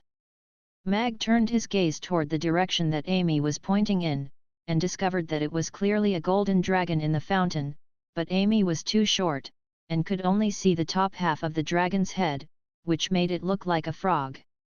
With that in mind, a smile appeared on Mag's face as he lifted Amy up in his arms. "That's actually a golden dragon. A golden dragon that looks like a frog? It's so ugly." Amy was looking at the golden dragon in the fountain with a disdainful expression. Mag took a closer look at the golden dragon sculpture, only to find that it was indeed quite hideous. It didn't possess any of the prestige that a golden dragon should have, and if one were to only look at its head, it did bear a strong resemblance to a frog. The middle-aged man who was guiding them toward the manor turned around with a tense expression, and said, "Shh, don't say such things, little girl. This golden dragon sculpture was erected by His Highness based on a painting drawn by His Majesty. If someone else hears you saying that, you could get beheaded." "Really?" A fearful expression appeared on Amy's face. However, she then turned toward the fountain with a conflicted look in her eyes, and reaffirmed, "But it really is ugly." "All right, let's not talk about that anymore," Mag said as he raised his eyebrows. This was the creation of a prince who was terrible at sculpting based on the artwork of a king who was a terrible artist. It was rather amusing that they were showing off their flaws as if it were something to be proud of. Along the way, Mag saw several more strange-looking sculptures. It was a new discovery to him that the second prince, Josh, had such a hobby. However, compared to the third prince, who was able to carve extremely lifelike sculptures from the most mundane pieces of wood, Josh was very much an amateur hobbyist. The middle-aged man was most likely a butler at the manor, and as he led Mag and Amy into a large hall, he turned to the two of them, and carefully cautioned, "Please wait here for a moment. His Highness will come to meet you when he's ready. Do be careful when you're speaking to His Highness, especially you, little girl, make sure you don't say anything you shouldn't say." Amy nodded obediently, and replied, "All right, I promise not to tell him that his golden dragon looks like a frog." "Thanks for your hard work." Mag nodded with a smile. He could tell that this butler was a kind-hearted person, unlike some of the other people here in the second prince's manor. The butler nodded before turning to leave. He actually shouldn't say so much, but that little girl was very adorable, and he simply couldn't bear to see her come to harm, so he offered the two of them some cautionary words in case they said something that was not to the second prince's liking and were punished as a result. Mag began to survey the large hall they were in. The room was quite spacious, with 6 chairs and a table positioned at the center of the room, as well as a bookshelf that was filled with all types of books situated by the wall. There was a small round table beside the bookshelf, upon which were placed all types of desserts, and on the table beside the main seat, there was a black claymore. Tiandu! Mag's heart rate abruptly began to accelerate upon seeing this sword. Right at this moment, the sound of footsteps began to approach the hall, and a warm male voice sounded. "Alex, long time no see." Mag's gaze only lingered on the claymore for an instant, and he pretended as if he hadn't heard the words that had been spoken by the man standing at the entrance of the hall. He strode over to the small round table nearby, and picked up a yellow piece of pastry. He took a small bite of the pastry, upon which his brows furrowed slightly. "Father, does it taste good?" Amy's attention had also been immediately drawn to the desserts on the table, and she made her way over to Mag with curiosity and anticipation etched on her little face. Mag swallowed the pastry in his mouth before shaking his head as he gave his evaluation. "The fragrance of the osmanthus flower is too pronounced, and the flavor is too sweet. Eating 1 or 2 of these is bearable, but any more than that will make you feel sick." Amy then pointed at the biscuits on another plate, and asked, "Then what about that one?" "The biscuits that look like little moons." Mag picked up one of the thin biscuits before taking a bite. The biscuit snapped with a crisp crack as he bit into it, and the sweet fragrance of pumpkin wafted into his mouth. However, the flavor wasn't very rich, and was quite refreshing instead. Mag's eyes lit up as he praised, "This pumpkin biscuit is quite good. It's thin and refreshing, and has just the right level of sweetness." This was indeed the best snack food that Mag had tasted after arriving in this world. It was just right for him, and he was starting to look forward to seeing what Rodu's gastronomic industry had to offer. "I also want to eat the tasty pumpkin biscuit," Amy exclaimed as she clapped her little hands together. "All right, here you go." Mag smiled as he passed a biscuit to Amy. "Is he Alex or not?" Josh stood in the doorway and examined Alex with narrowed eyes. This man shared the same name as Alex, and also had a half-elf daughter who was around 3 to 4 years of age. He couldn't just ignore such a coincidence. However, Alex was a man who loved swords as much as his own life, yet when the Tiandu sword had been placed right in front of him, he displayed no reaction to it.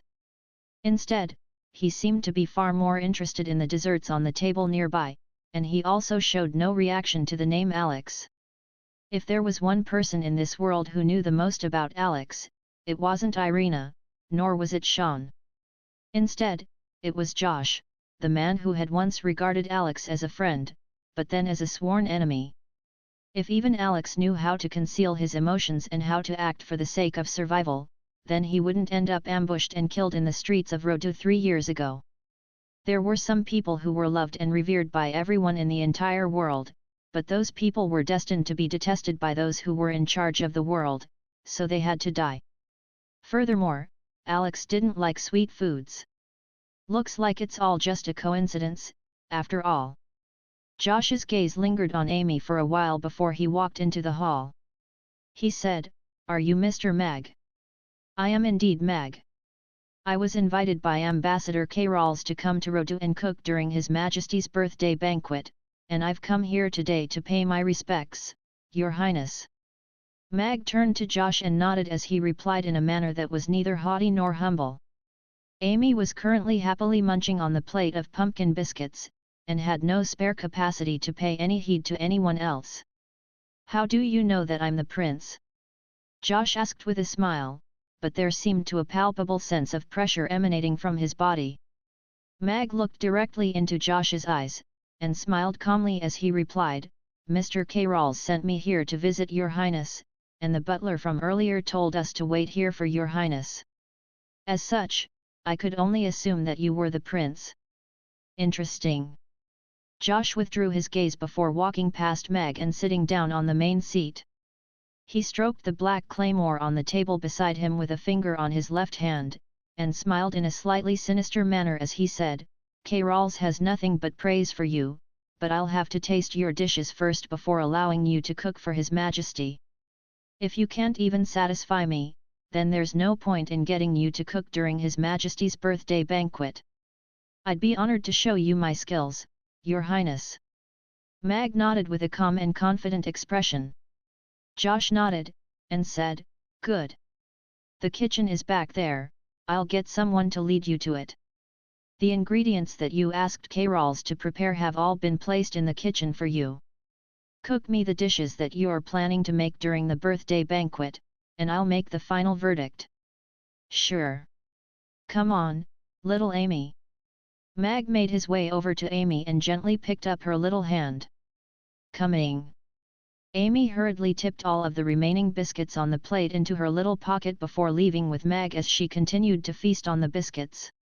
His height and figure are similar to Alex's, but his facial features are completely different.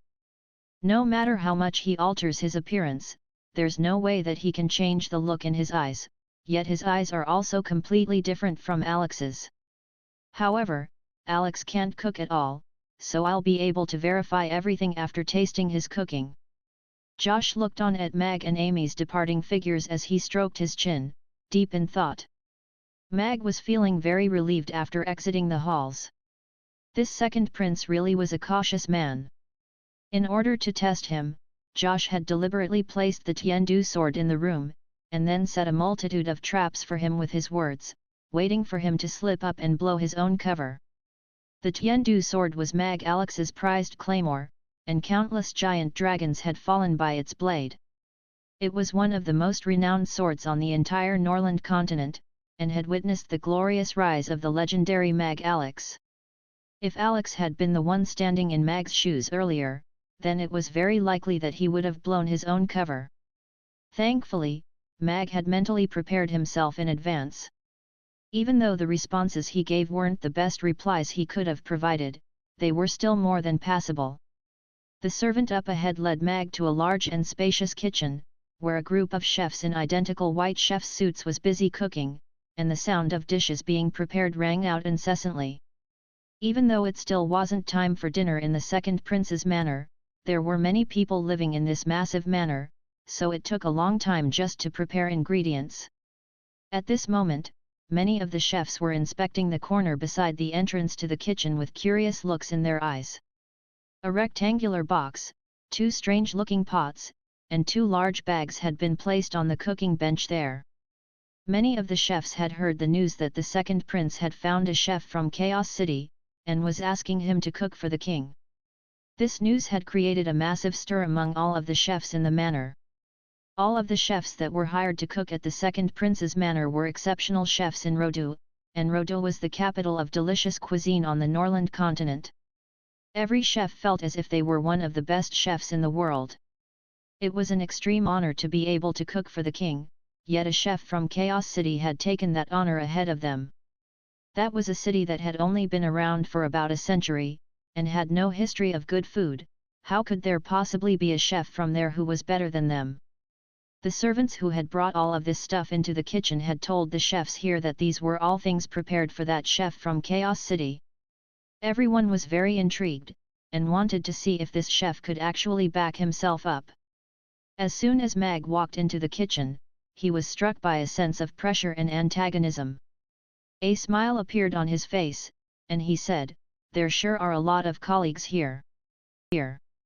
Ever since Mag had opened his restaurant, he had truly been made to comprehend what it meant for people working in the same occupation to be enemies. As such, he wasn't fazed by the antagonistic eyes cast toward him at all. It didn't take a genius to know how much rage and resentment would be boiling in the hearts of these chefs. None of that mattered to him anyway. He was a man who could see the bigger picture, and he certainly wasn't going to pay any heed to these ignorant chefs. The butler who had led Mag to the kitchen smiled, and said, "Mr. Mag, here are all of the things that you asked for, as well as all of the ingredients that you requested. If you need anything else, feel free to tell me." Mag carefully examined the items on the cooking bench to verify that everything he had requested was ready, and he nodded as he said, "That should be all for now. Thanks for your hard work." There was no such thing as a gas stove in this world, but Beat had displayed his intelligence to the world by devising a magic stove that derived its heat from a magic formation. The stove was able to provide consistent flame temperature, and the heat was easily adjustable. All of the chefs in the second prince's manor were naturally using this type of magic stove, while Mag had bought one off the streets, and had taken a long while to grow accustomed to using it. Prior to coming here, Mag had asked the system to convert the oven into a magic oven as opposed to having to rely on electricity. There was clearly no reliable source of electricity here in Rodu, so that would have been a major problem. Mag asked Amy to take a seat on a little stool nearby while she ate her biscuits. He then pulled out an apron and chef's hat from one of the bags on the cooking bench before putting them on. Is that the chef that His Highness sourced from Chaos City? He's so young, is he even able to cook anything good? The chefs of Chaos City can't compare to the chefs in Rodu. If you ask me, any of the chefs in this kitchen is a far better chef than him. He's not that old, but he sure is a cocky little brat. Look at all the stuff he asked the servants to prepare. Is he looking down on the kitchenware in our manor? The chefs weren't saying anything, yet the sous chefs and student chefs were all discussing spiritedly among themselves. Mag merely smiled upon hearing these barbed words. These were the most elementary playground insults, and they certainly weren't going to hurt him. Instead, he was struck by the urge to laugh. Most of the chefs in the kitchen were already middle-aged men, so they weren't as eager to air their views as the young sous chefs and student chefs were, but many of them were looking at Mag with disdain in their eyes. The most renowned chef in Chaos City, head chef Beat of Dukas Restaurant, had studied cooking in Rodu. Of course, they would be able to tell whether Mag was the real deal once he began cooking. They were all esteemed chefs, and had to maintain their poise and dignity. Otherwise, if they were to also deliver verbal insults toward Mag, they would be stooping to the level of the student chefs. However, they were going to air their opinions once Mag's dishes were ready, and they were going to thoroughly enjoy stomping him into the ground during that process. Mag pulled out his condiments one by one and placed them in the positions that he was accustomed to. He then reached into the water tank beside him, and pulled out a Kirin carp that was still swimming about energetically. He knocked the fish unconscious with the hilt of his blade, and proceeded to remove its scales with a long and thin knife. He then sliced several gashes into the fish's body, pulling out some small fish bones in the process. In what seemed like the blink of an eye, a small pile of tiny fish bones had accumulated on the cooking bench. A portly chef turned to his student with a derisive sneer, and said, "Ha, do you all see that? That's the worst way to prepare a Kirin carp. The scales of the Kirin carp are the most delicious parts of its body, and it's what makes the Kirin carp so beautiful. Not only has he removed all of the fish's scales, he's also sliced so many unsightly gashes into the fish's body. The entire fish is going to fall apart during the cooking process, and the end result will not only be hideous, but also very unpleasant to eat." As he was the chef that was the most proficient at cooking fish in this entire kitchen, Matthew's evaluation was naturally regarded to be correct, and all of the student chefs immediately began to suck up to him. "So you're saying the rank fish scales are the most delicious part of a fish? No wonder you can't cook a good fish." Mag placed the cleaned fish into the marinating condiments before pursing his lips as he scoffed, "The most rank part of a Kirin carp's body is its scales. Furthermore, they seal off the flesh of the fish, preventing other flavors from seeping in while trapping the rank odor, making the fish completely bland and tasteless aside from an overwhelming rank flavor. As for the cuts I'm making in the fish, this is to let in more flavor as well as to remove the fish bones. There's no point in telling you this, though, it's a technical skill that not everyone can master." Mag's voice wasn't very loud, but the entire kitchen immediately fell silent. Contemplative expressions appeared on the faces of the chefs, while the student chefs were trying to gauge the chef's reactions before saying anything, in fear of saying something wrong if they were to speak too soon. Matthew's face immediately became flushed with rage and humiliation. He didn't think that Mag would dare to rebut him in front of so many people. He pointed a trembling finger at Mag, and retorted, That's nonsense. I've cooked fish for over 3 decades. When I first started cooking fish, you were still in your diapers. Do you think I have less experience than a brat like you? Perseverance and dedication are indeed qualities worthy of respect. Stubbornly following the wrong path for over 30 years is also very much commendable. Mag nodded with a smile. You, Matthew was trembling with rage, but he couldn't find a counter to Mag's insult. In the end, he swept his hand through the air with clenched teeth, and spat, "You've got a very sharp tongue, let's see if you can back up that big mouth of yours." Mag wasn't someone who would allow others to push him around.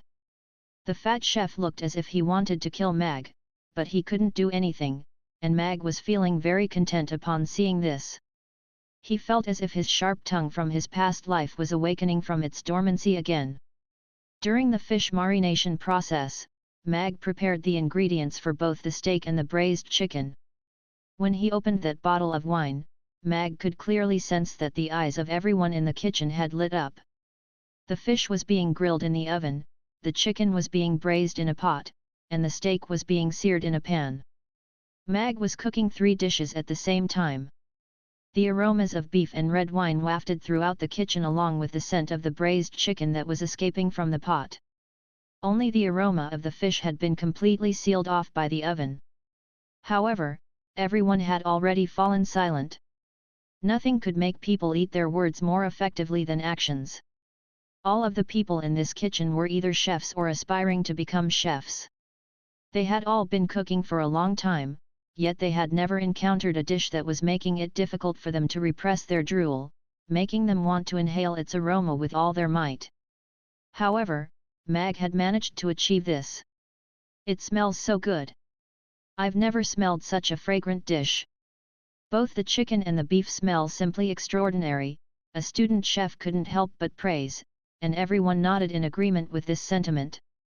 Many of them were unconsciously getting up on the tips of their toes, trying to catch a glimpse of what Mag was putting into his pot and pan to create such an alluring aroma. Humph, even if he can cook a good beef dish and chicken dish, his fish may not be on par, Matthew harumphed coldly, but his fists were already clenched with anxiety. Ding! A crisp notification sound rang out from the oven, and Mag plated the steak before opening the door of the oven. Matthew was a renowned chef in Rodu. Back when he was working as the head chef of Mwasa Fish Cottage, many customers would line up every day just for a chance to taste his signature fish dish.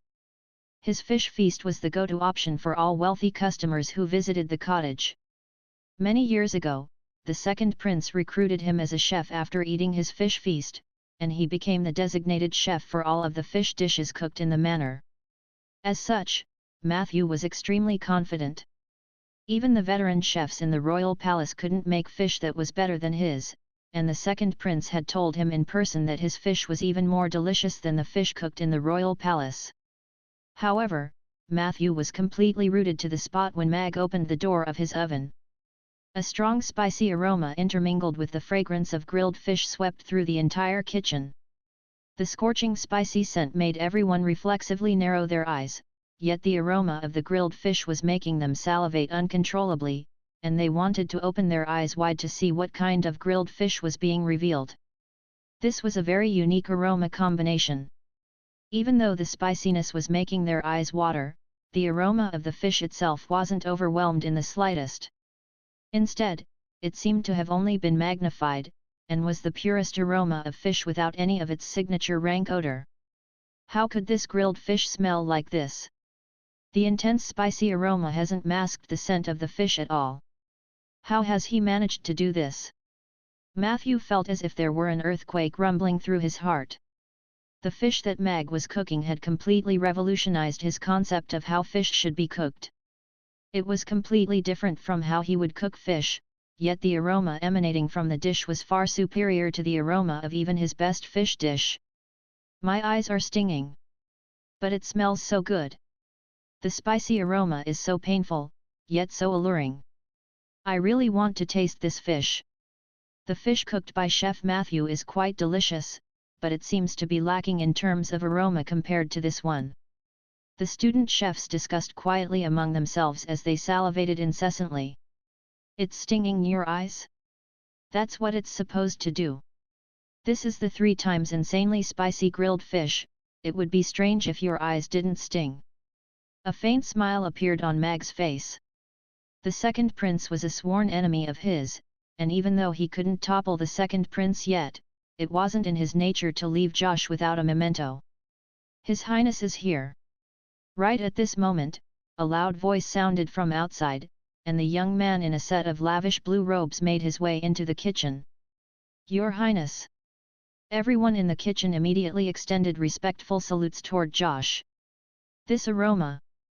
Josh paid no heed to everyone else as he stared intently at Mag, who was wearing a pair of oven mitts as he pulled the grilled fish out of the oven. Josh's eyes narrowed as he exclaimed, "Is that fish?" Mag smiled as he removed the lid from the pot that contained the braised chicken, allowing its delicious aroma to also waft through the air.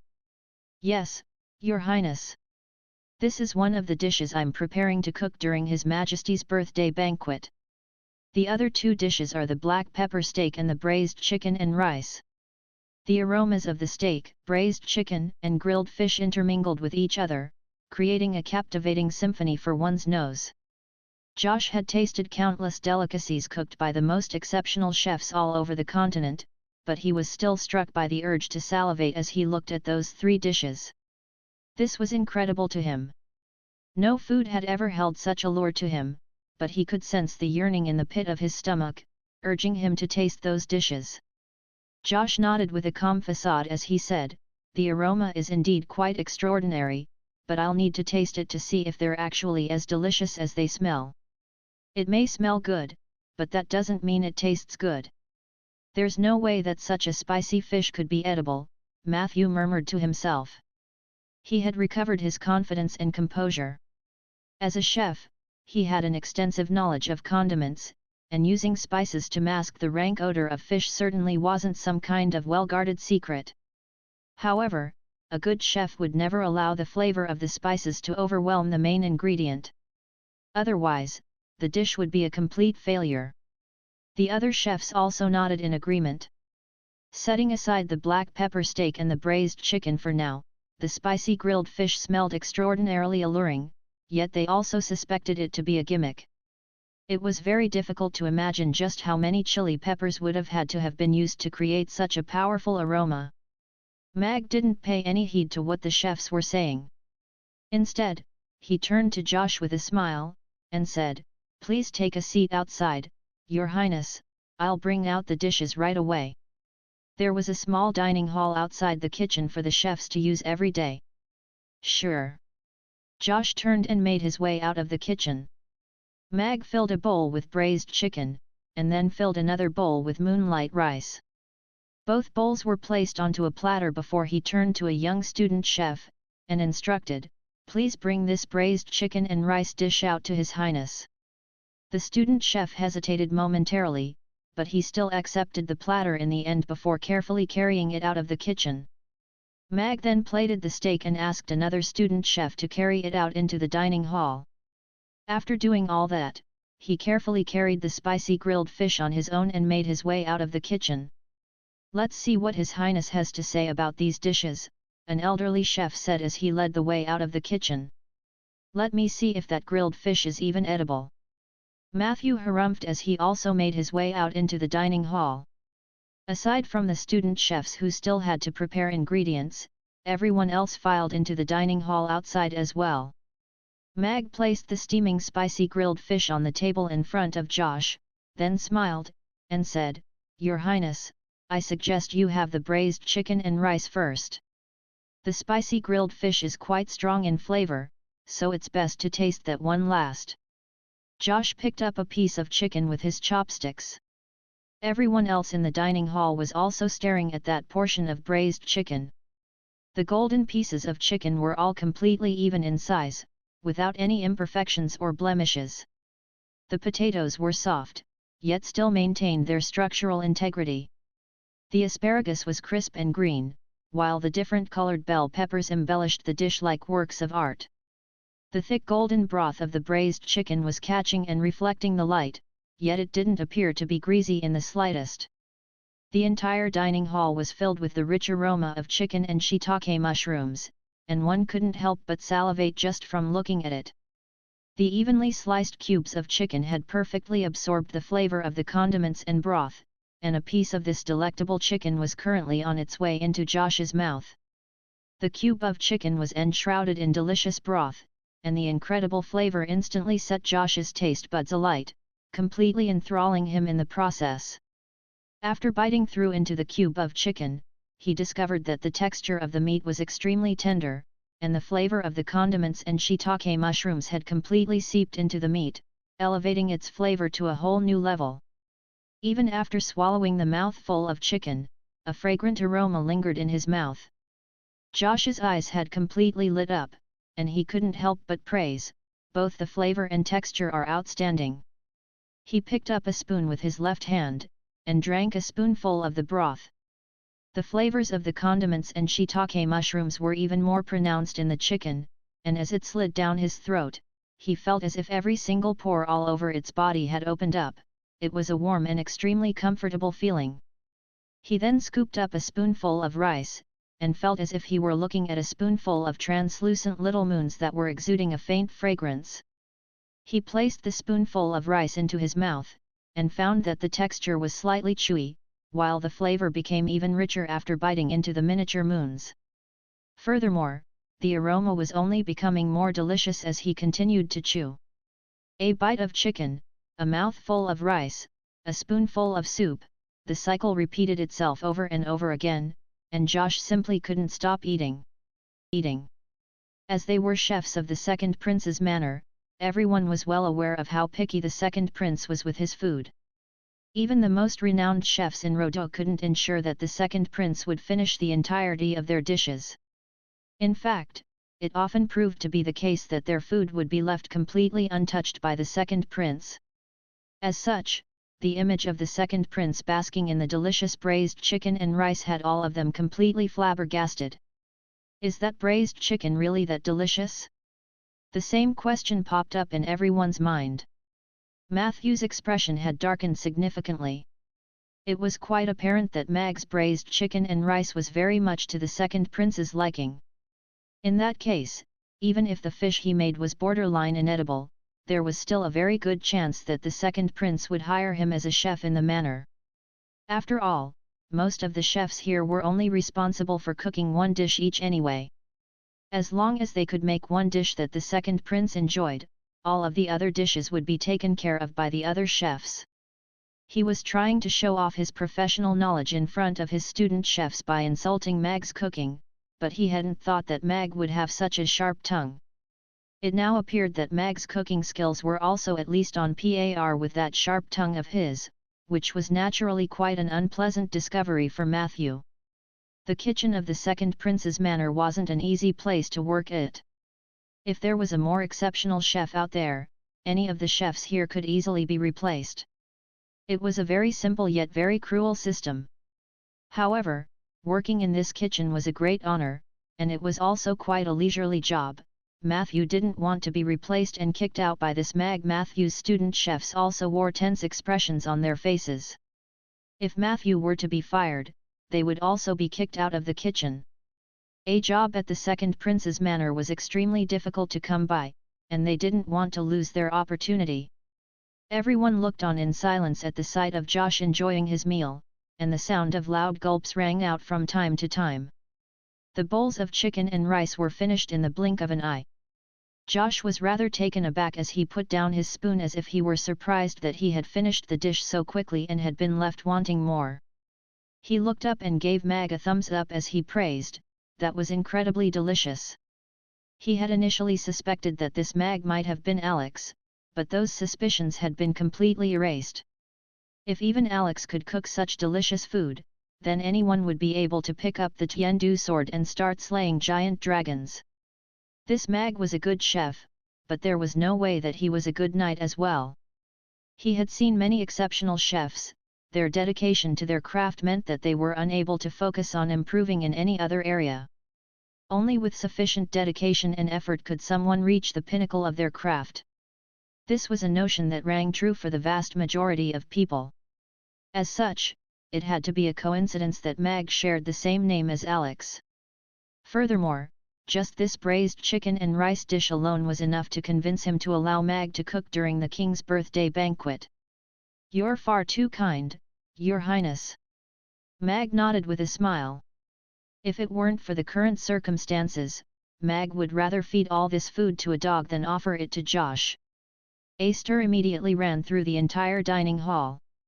The second prince had never offered them such glowing praise for any one of their dishes. It was quite clear that he was extremely pleased with Mag's braised chicken and rice. Even if he can cook a good chicken, that doesn't mean that his fish will be any good. Matthew forcibly calmed himself down, yet his clenched fists had unconsciously tightened even further. Josh then turned his attention to the steak. Seeing this, Mag suggested, "The best way to consume the steak is to slice it up using the knife, then dip it into the black pepper sauce before consumption." Josh picked up his knife and fork, and then took a gentle whiff of the steak.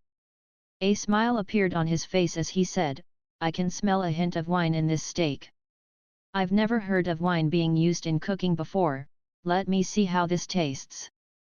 Mag's first dish had received brilliant praise from the second prince, and everyone was very curious about what kind of appraisal Josh would give to the second dish. "It's obviously super delicious," Amy murmured to herself as she tried to stop herself from drooling at the sight of the grilled fish on the table. Even though the little pumpkin biscuits had been quite tasty, Mag's cooking was obviously far more delicious. The knife glided through the tender steak, and red wine seeped out along with red meat juices. The aroma of wine in the air became even more pronounced, and Josh's eyes immediately lit up. He wasn't an avid wine enthusiast, yet the king would always send a crate of wine from the Buffett winery to his manor whenever a new batch arrived. As such, he wasn't unfamiliar with wine, and he could tell the difference between good and mediocre wine. Just from the aroma of this wine alone, he could tell that it was not inferior to the wine from the Buffett winery. That was making him even more eager to taste this steak. After dipping the piece of steak in the black pepper sauce, Josh placed it into his mouth before chewing into the tender beef. Rich meat juices and red wine spilled out from the beef, and the unique fragrance of the black pepper further enhanced the flavor of the steak. As he slowly chewed on the morsel of beef, its delectable flavor washed over his palate, and he was struck by an unprecedented sense of bliss and satisfaction. Josh's eyes were already closed as he slowly chewed on his beef, and a blissful smile had appeared on his face. He had already forgotten how long it had been since he had tasted food that evoked such bliss and joy within him. There was no need for him to say anything, everyone could see what Josh thought of the dish from his body language. It was quite clear that the second dish was also very much to his liking. This was the type of expression that every chef wanted to see on the faces of their customers. The sense of accomplishment from seeing customers completely enthralled in their food was completely incomparable.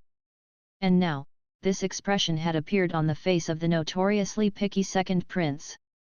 It was difficult to imagine just how delicious this piece of steak was. The entire steak was quickly finished by Josh, and the blissful smile on his face stiffened upon hearing the sound of his cutlery striking the empty plate before him. He looked up at Mag with an approving smile, and said, "Father will definitely love this dish." The sound of sharp breaths being drawn immediately rang out across the entire dining hall. Everyone looked on with stunned expressions on their faces. They had thought that the second prince would be intent on testing Mag, but who would have thought that he would give Mag such an evaluation on just the second dish? It was quite apparent that Mag had already passed the test with flying colors, and would be allowed to cook during the king's birthday banquet. Even after eating the entirety of the braised chicken and rice and the black pepper steak, Josh was still feeling ravenous for more. He turned his gaze toward the spicy grilled fish, and an intrigued look appeared on his face as he said, "This fish smells quite spicy, but I'm very curious to see how this fish tastes different compared to a normal fish dish." "Oh, it's going to be different all right. Care for some 3 times insanely spicy grilled fish?" Mag wore a calm smile on his face, but he was internally rubbing his hands together with anticipation. It's definitely not going to taste good at all. Matthew's fists were tightly clenched, and cold sweat had already beaded all over his forehead. The first two dishes had earned splendid praise from the second prince, and everyone else in the dining hall was also very intrigued by this final dish. The entire fish was covered in red chili peppers, and there was almost nowhere for Josh to dig his chopsticks into. Thus, he picked aside some of the chili peppers, extracted a morsel of fish with his chopsticks, and then dipped it into the bright red juices below before placing it in his mouth. Oh! Josh's face immediately became completely flushed, and there was even white smoke billowing out from his nostrils. He felt as if he had been thrown into a fire pit. The scorching spicy flavor wreaked havoc in his mouth like a ball of fire. He felt as if he was tasting a mouthful of molten lava, and the taste buds on the tip of his tongue immediately went numb. Josh had never tasted anything so spicy before. For an instant, he even suspected that he had been poisoned. His body temperature spiked drastically, and sweat was pouring all over his body as white steam continued to puff out of his nose. "Your Highness, are you all right? Hurry up and get a doctor." The chefs in the dining hall immediately erupted into a panicked frenzy. Some were rushing off to fill glasses of water, while others had already run off to seek help. As expected, it's completely inedible. Matthew was feeling extremely relieved and vindicated upon seeing this. Even though the second prince had been full of praise for Mag's first two dishes, as long as the fish he cooked wasn't to the second prince's liking, Matthew's place in the manor's kitchen wouldn't be threatened. Josh was finding this level of spiciness to be simply unbearable, yet just as he was about to spit out the morsel of fish, the rich flavor of the fish itself suddenly blossomed in his mouth. The imagery evoked within his mind was akin to that of rainfall on a parched desert as the succulent fish melted in his mouth. This incomparably delicious flavor was blossoming within the unbearable heat, repressing the scorching aura and bestowing new life upon his numb tongue and taste buds. In fact, their sensitivity seemed to have been enhanced, and every single taste bud of his was yearning to experience more of the fish's delectable flavor. Josh swallowed the morsel of fish, and it slid down his throat like a red-hot lump of lava. The heat then spread throughout his entire body, making him feel as relaxed and comfortable as if he were lying in a hot bath. Just a small mouthful of fish had taken Josh on a complete flavor roller coaster, showing him the joy of experiencing pain and pleasure simultaneously. This was the most unforgettable mouthful of any food he had ever had. His throat was still scorching hot and his tongue was becoming numb again, but it was as if his hand no longer obeyed his commands as it picked up his chopsticks again before plucking another morsel of fish into his mouth. The delicious flavor of the fish could repress the intense spicy flavor, yet each and every mouthful of fish he ate further compounded the scorching spiciness wreaking havoc within his mouth. Despite that, he simply couldn't stop eating the delectable fish, and he descended into a vicious yet blissful cycle. "Wait! His Highness seems to be enjoying this fish," an old chef immediately yelled out to his student chef, who had already rushed over to the entrance of the dining hall to search for a doctor. Josh's face was completely flushed, yet his chopsticks continued to shovel fish into his mouth. The old chef looked on at this rather farcical sight with a complex expression on his face. He had never seen the second prince enjoy any dish to this extent. How could this be? Matthew stumbled back as his face turned deathly pale. Thankfully, one of his student chefs quickly reacted and caught him before he could fall. When Matthew had just been hired to cook in the manor's kitchen, the second prince would often eat his fish. Now, he would still cook the same fish every day, yet the prince would take a bite or two out of it at most. It was most often the case that the fish would be carried out, and then carried back into the kitchen, having been completely untouched. He would often console himself by blaming it on the weather, thinking to himself that the recent weather was blunting the prince's appetite for fish. However, the fact that Josh was currently eagerly shoving morsels of grilled fish into his mouth clearly indicated that this was not the case. Upon arriving at that realization, Matthew was struck by a crushing sense of sorrow and dejection. It appeared that it was time for him to pack up his things and leave. All of the chefs in the kitchen also wore similar expressions on their faces. Even though the fish was clearly unbearably spicy, the second prince was still feasting on it in such an enthusiastic manner, that was enough to indicate just how delicious the dish was. The second prince had always had immaculate table manners, and they had never seen him eat in such a frenetic and uncivilized manner before. Just who is this man? All of the chefs turned to Mag with curiosity and bewilderment on their faces. The disdain that they had directed toward Mag earlier completely disappeared. There was an unspoken hierarchy in the world of chefs. At the very top of this hierarchy was naturally the chefs of Rodu, followed by the Elven race, and after that came the chefs of Chaos City. In the eyes of many of Rodu's chefs, the cooking skills of Chaos City's chefs were only barely superior to that of Orc chefs. That was why such a massive stir had been created when rumors spread of the second prince inviting a chef from Chaos City to cook for the king. However, Mag had completely shattered the preconceived notions they harbored toward the chefs of Chaos City. Josh was indeed completely unable to stop. On one hand, this was because the grilled fish was exceptionally delicious, and it seemed to possess some kind of magical power that prevented him from putting down his chopsticks. Of course, more importantly, this was because the fish was simply far too spicy. As soon as he stopped eating, his throat and mouth would feel as if they'd been set on fire, and only another mouthful of fish would douse the flames, but after he stopped, that burning sensation would return with even greater severity. This was an indescribable sensation. What was even more amazing to Josh was that this fish had no troublesome little fish bones, thereby allowing him to feast on it without any inhibitions. As such, there was even less excuse for Josh to pause during the consumption of the fish, and only after eating an entire side of the fish did Josh finally grit his teeth and put down his chopsticks. He waved a hand at a nearby servant who was holding a glass of water, and he chugged down the entire glass of water in one go before releasing a long exhalation. When he had first sat down for his meal, his lavish robes had been immaculately clean and his hair had also been exemplary. In the aftermath of his meal, his long robes had been completely drenched with sweat, and were clinging to his body. His hair, meanwhile, had also become extremely disheveled, and was plastered to his forehead, making him appear as if he were an escaping fugitive rather than an esteemed prince. On the way here, Mr. Carols had informed me that Your Highness was a fan of spicy foods. Hence, I added some extra chili peppers to the grilled fish. Was it to your liking, Your Highness?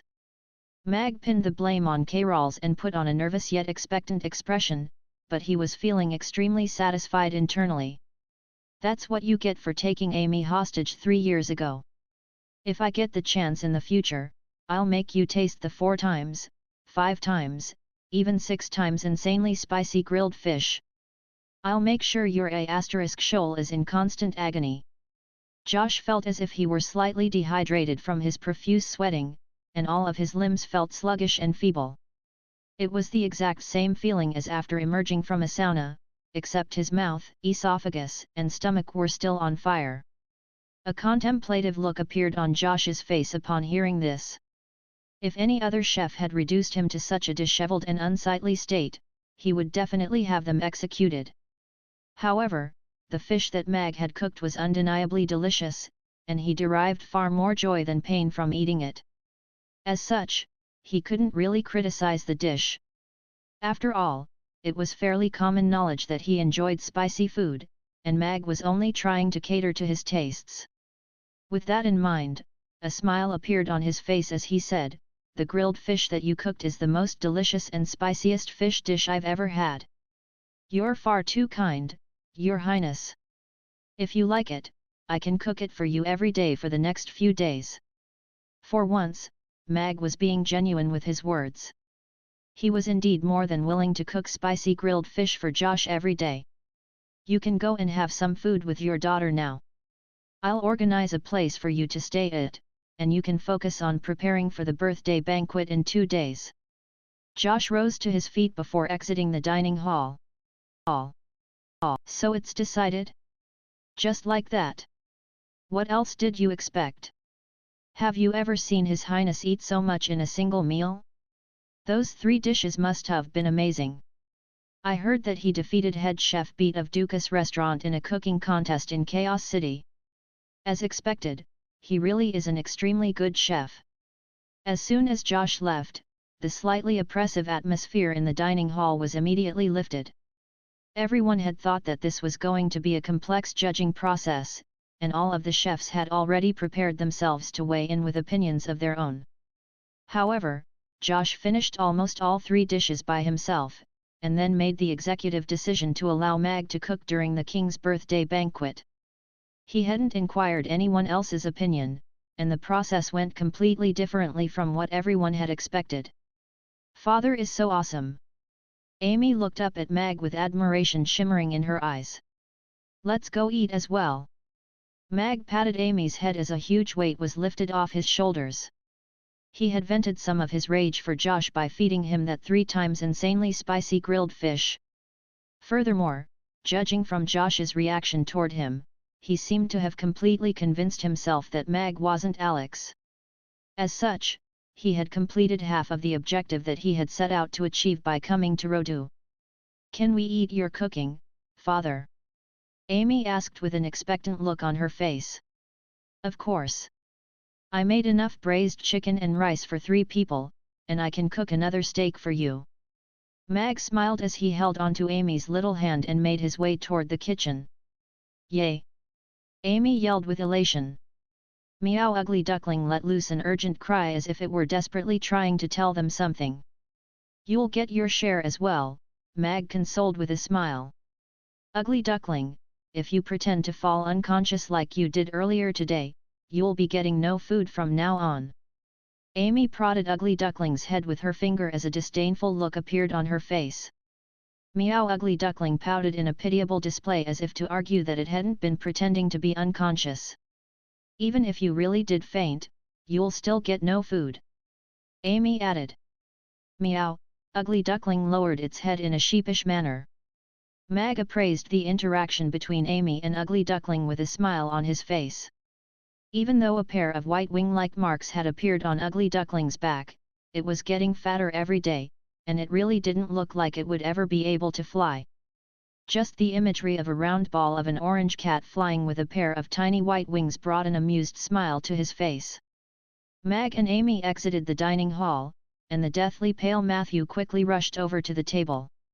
He picked up the chopsticks that the second prince had used before plucking a morsel of fish into his mouth. Hot! Hot! Hot! Matthew's mind was entirely dominated by thoughts of how spicy the dish was as soon as the morsel of fish entered his mouth. He felt as if the intense spicy flavor had been condensed before spreading through his mouth and exploding with reckless abandon. The scorching flavor struck him with a sense of dizziness and asphyxiation, and his face immediately turned as red as a tomato as steam began to waft into the air from the top of his head. This was definitely no ordinary chili pepper.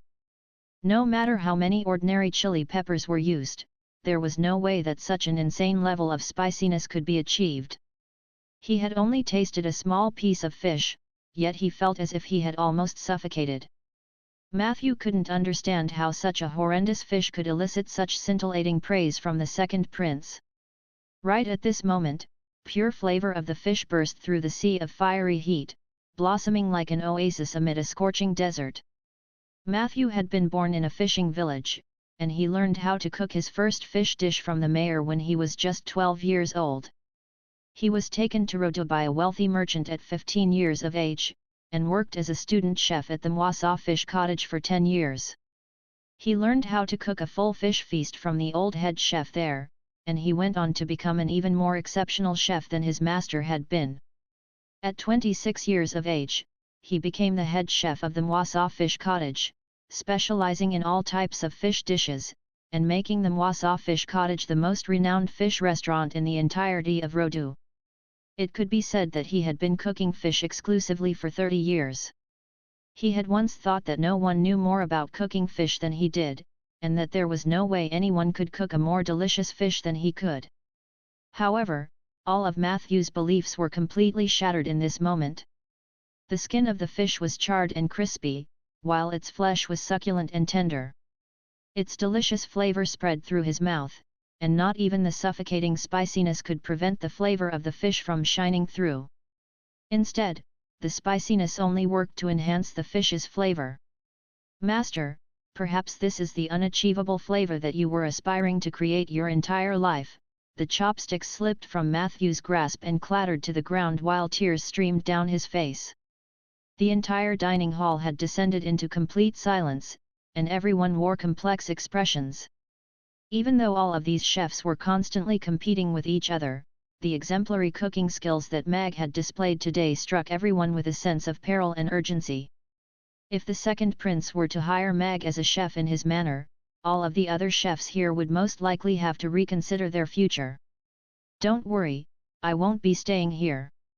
I've only come to Rodu to cook for His Majesty, and I'll be returning to Chaos City in 5 days. I still have to go back to my restaurant there, Mag said in a nonchalant voice as he carried 2 portions of braised chicken and rice and 2 portions of steak into the room.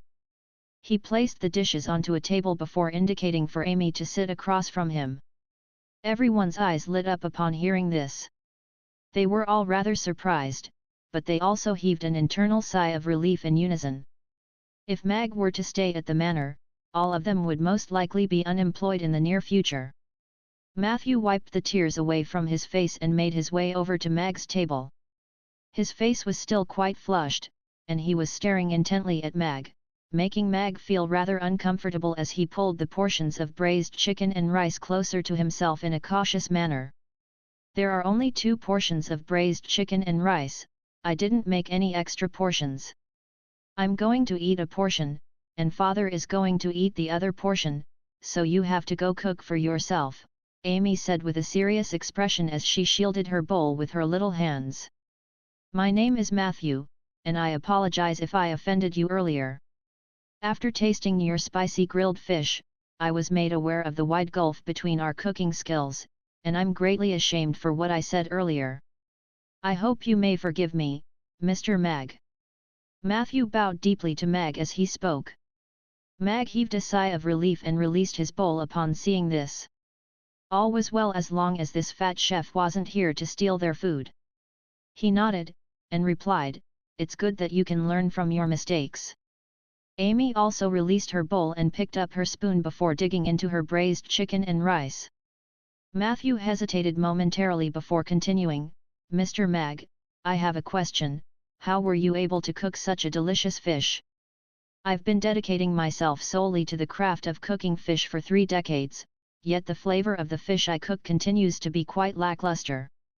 Would you be able to tell me why that is, Mr. Mag? You've been cooking fish for 30 years and you don't even like your own fish?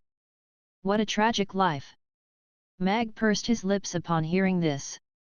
If a chef didn't even like his own cooking, how could he expect his customers to enjoy it?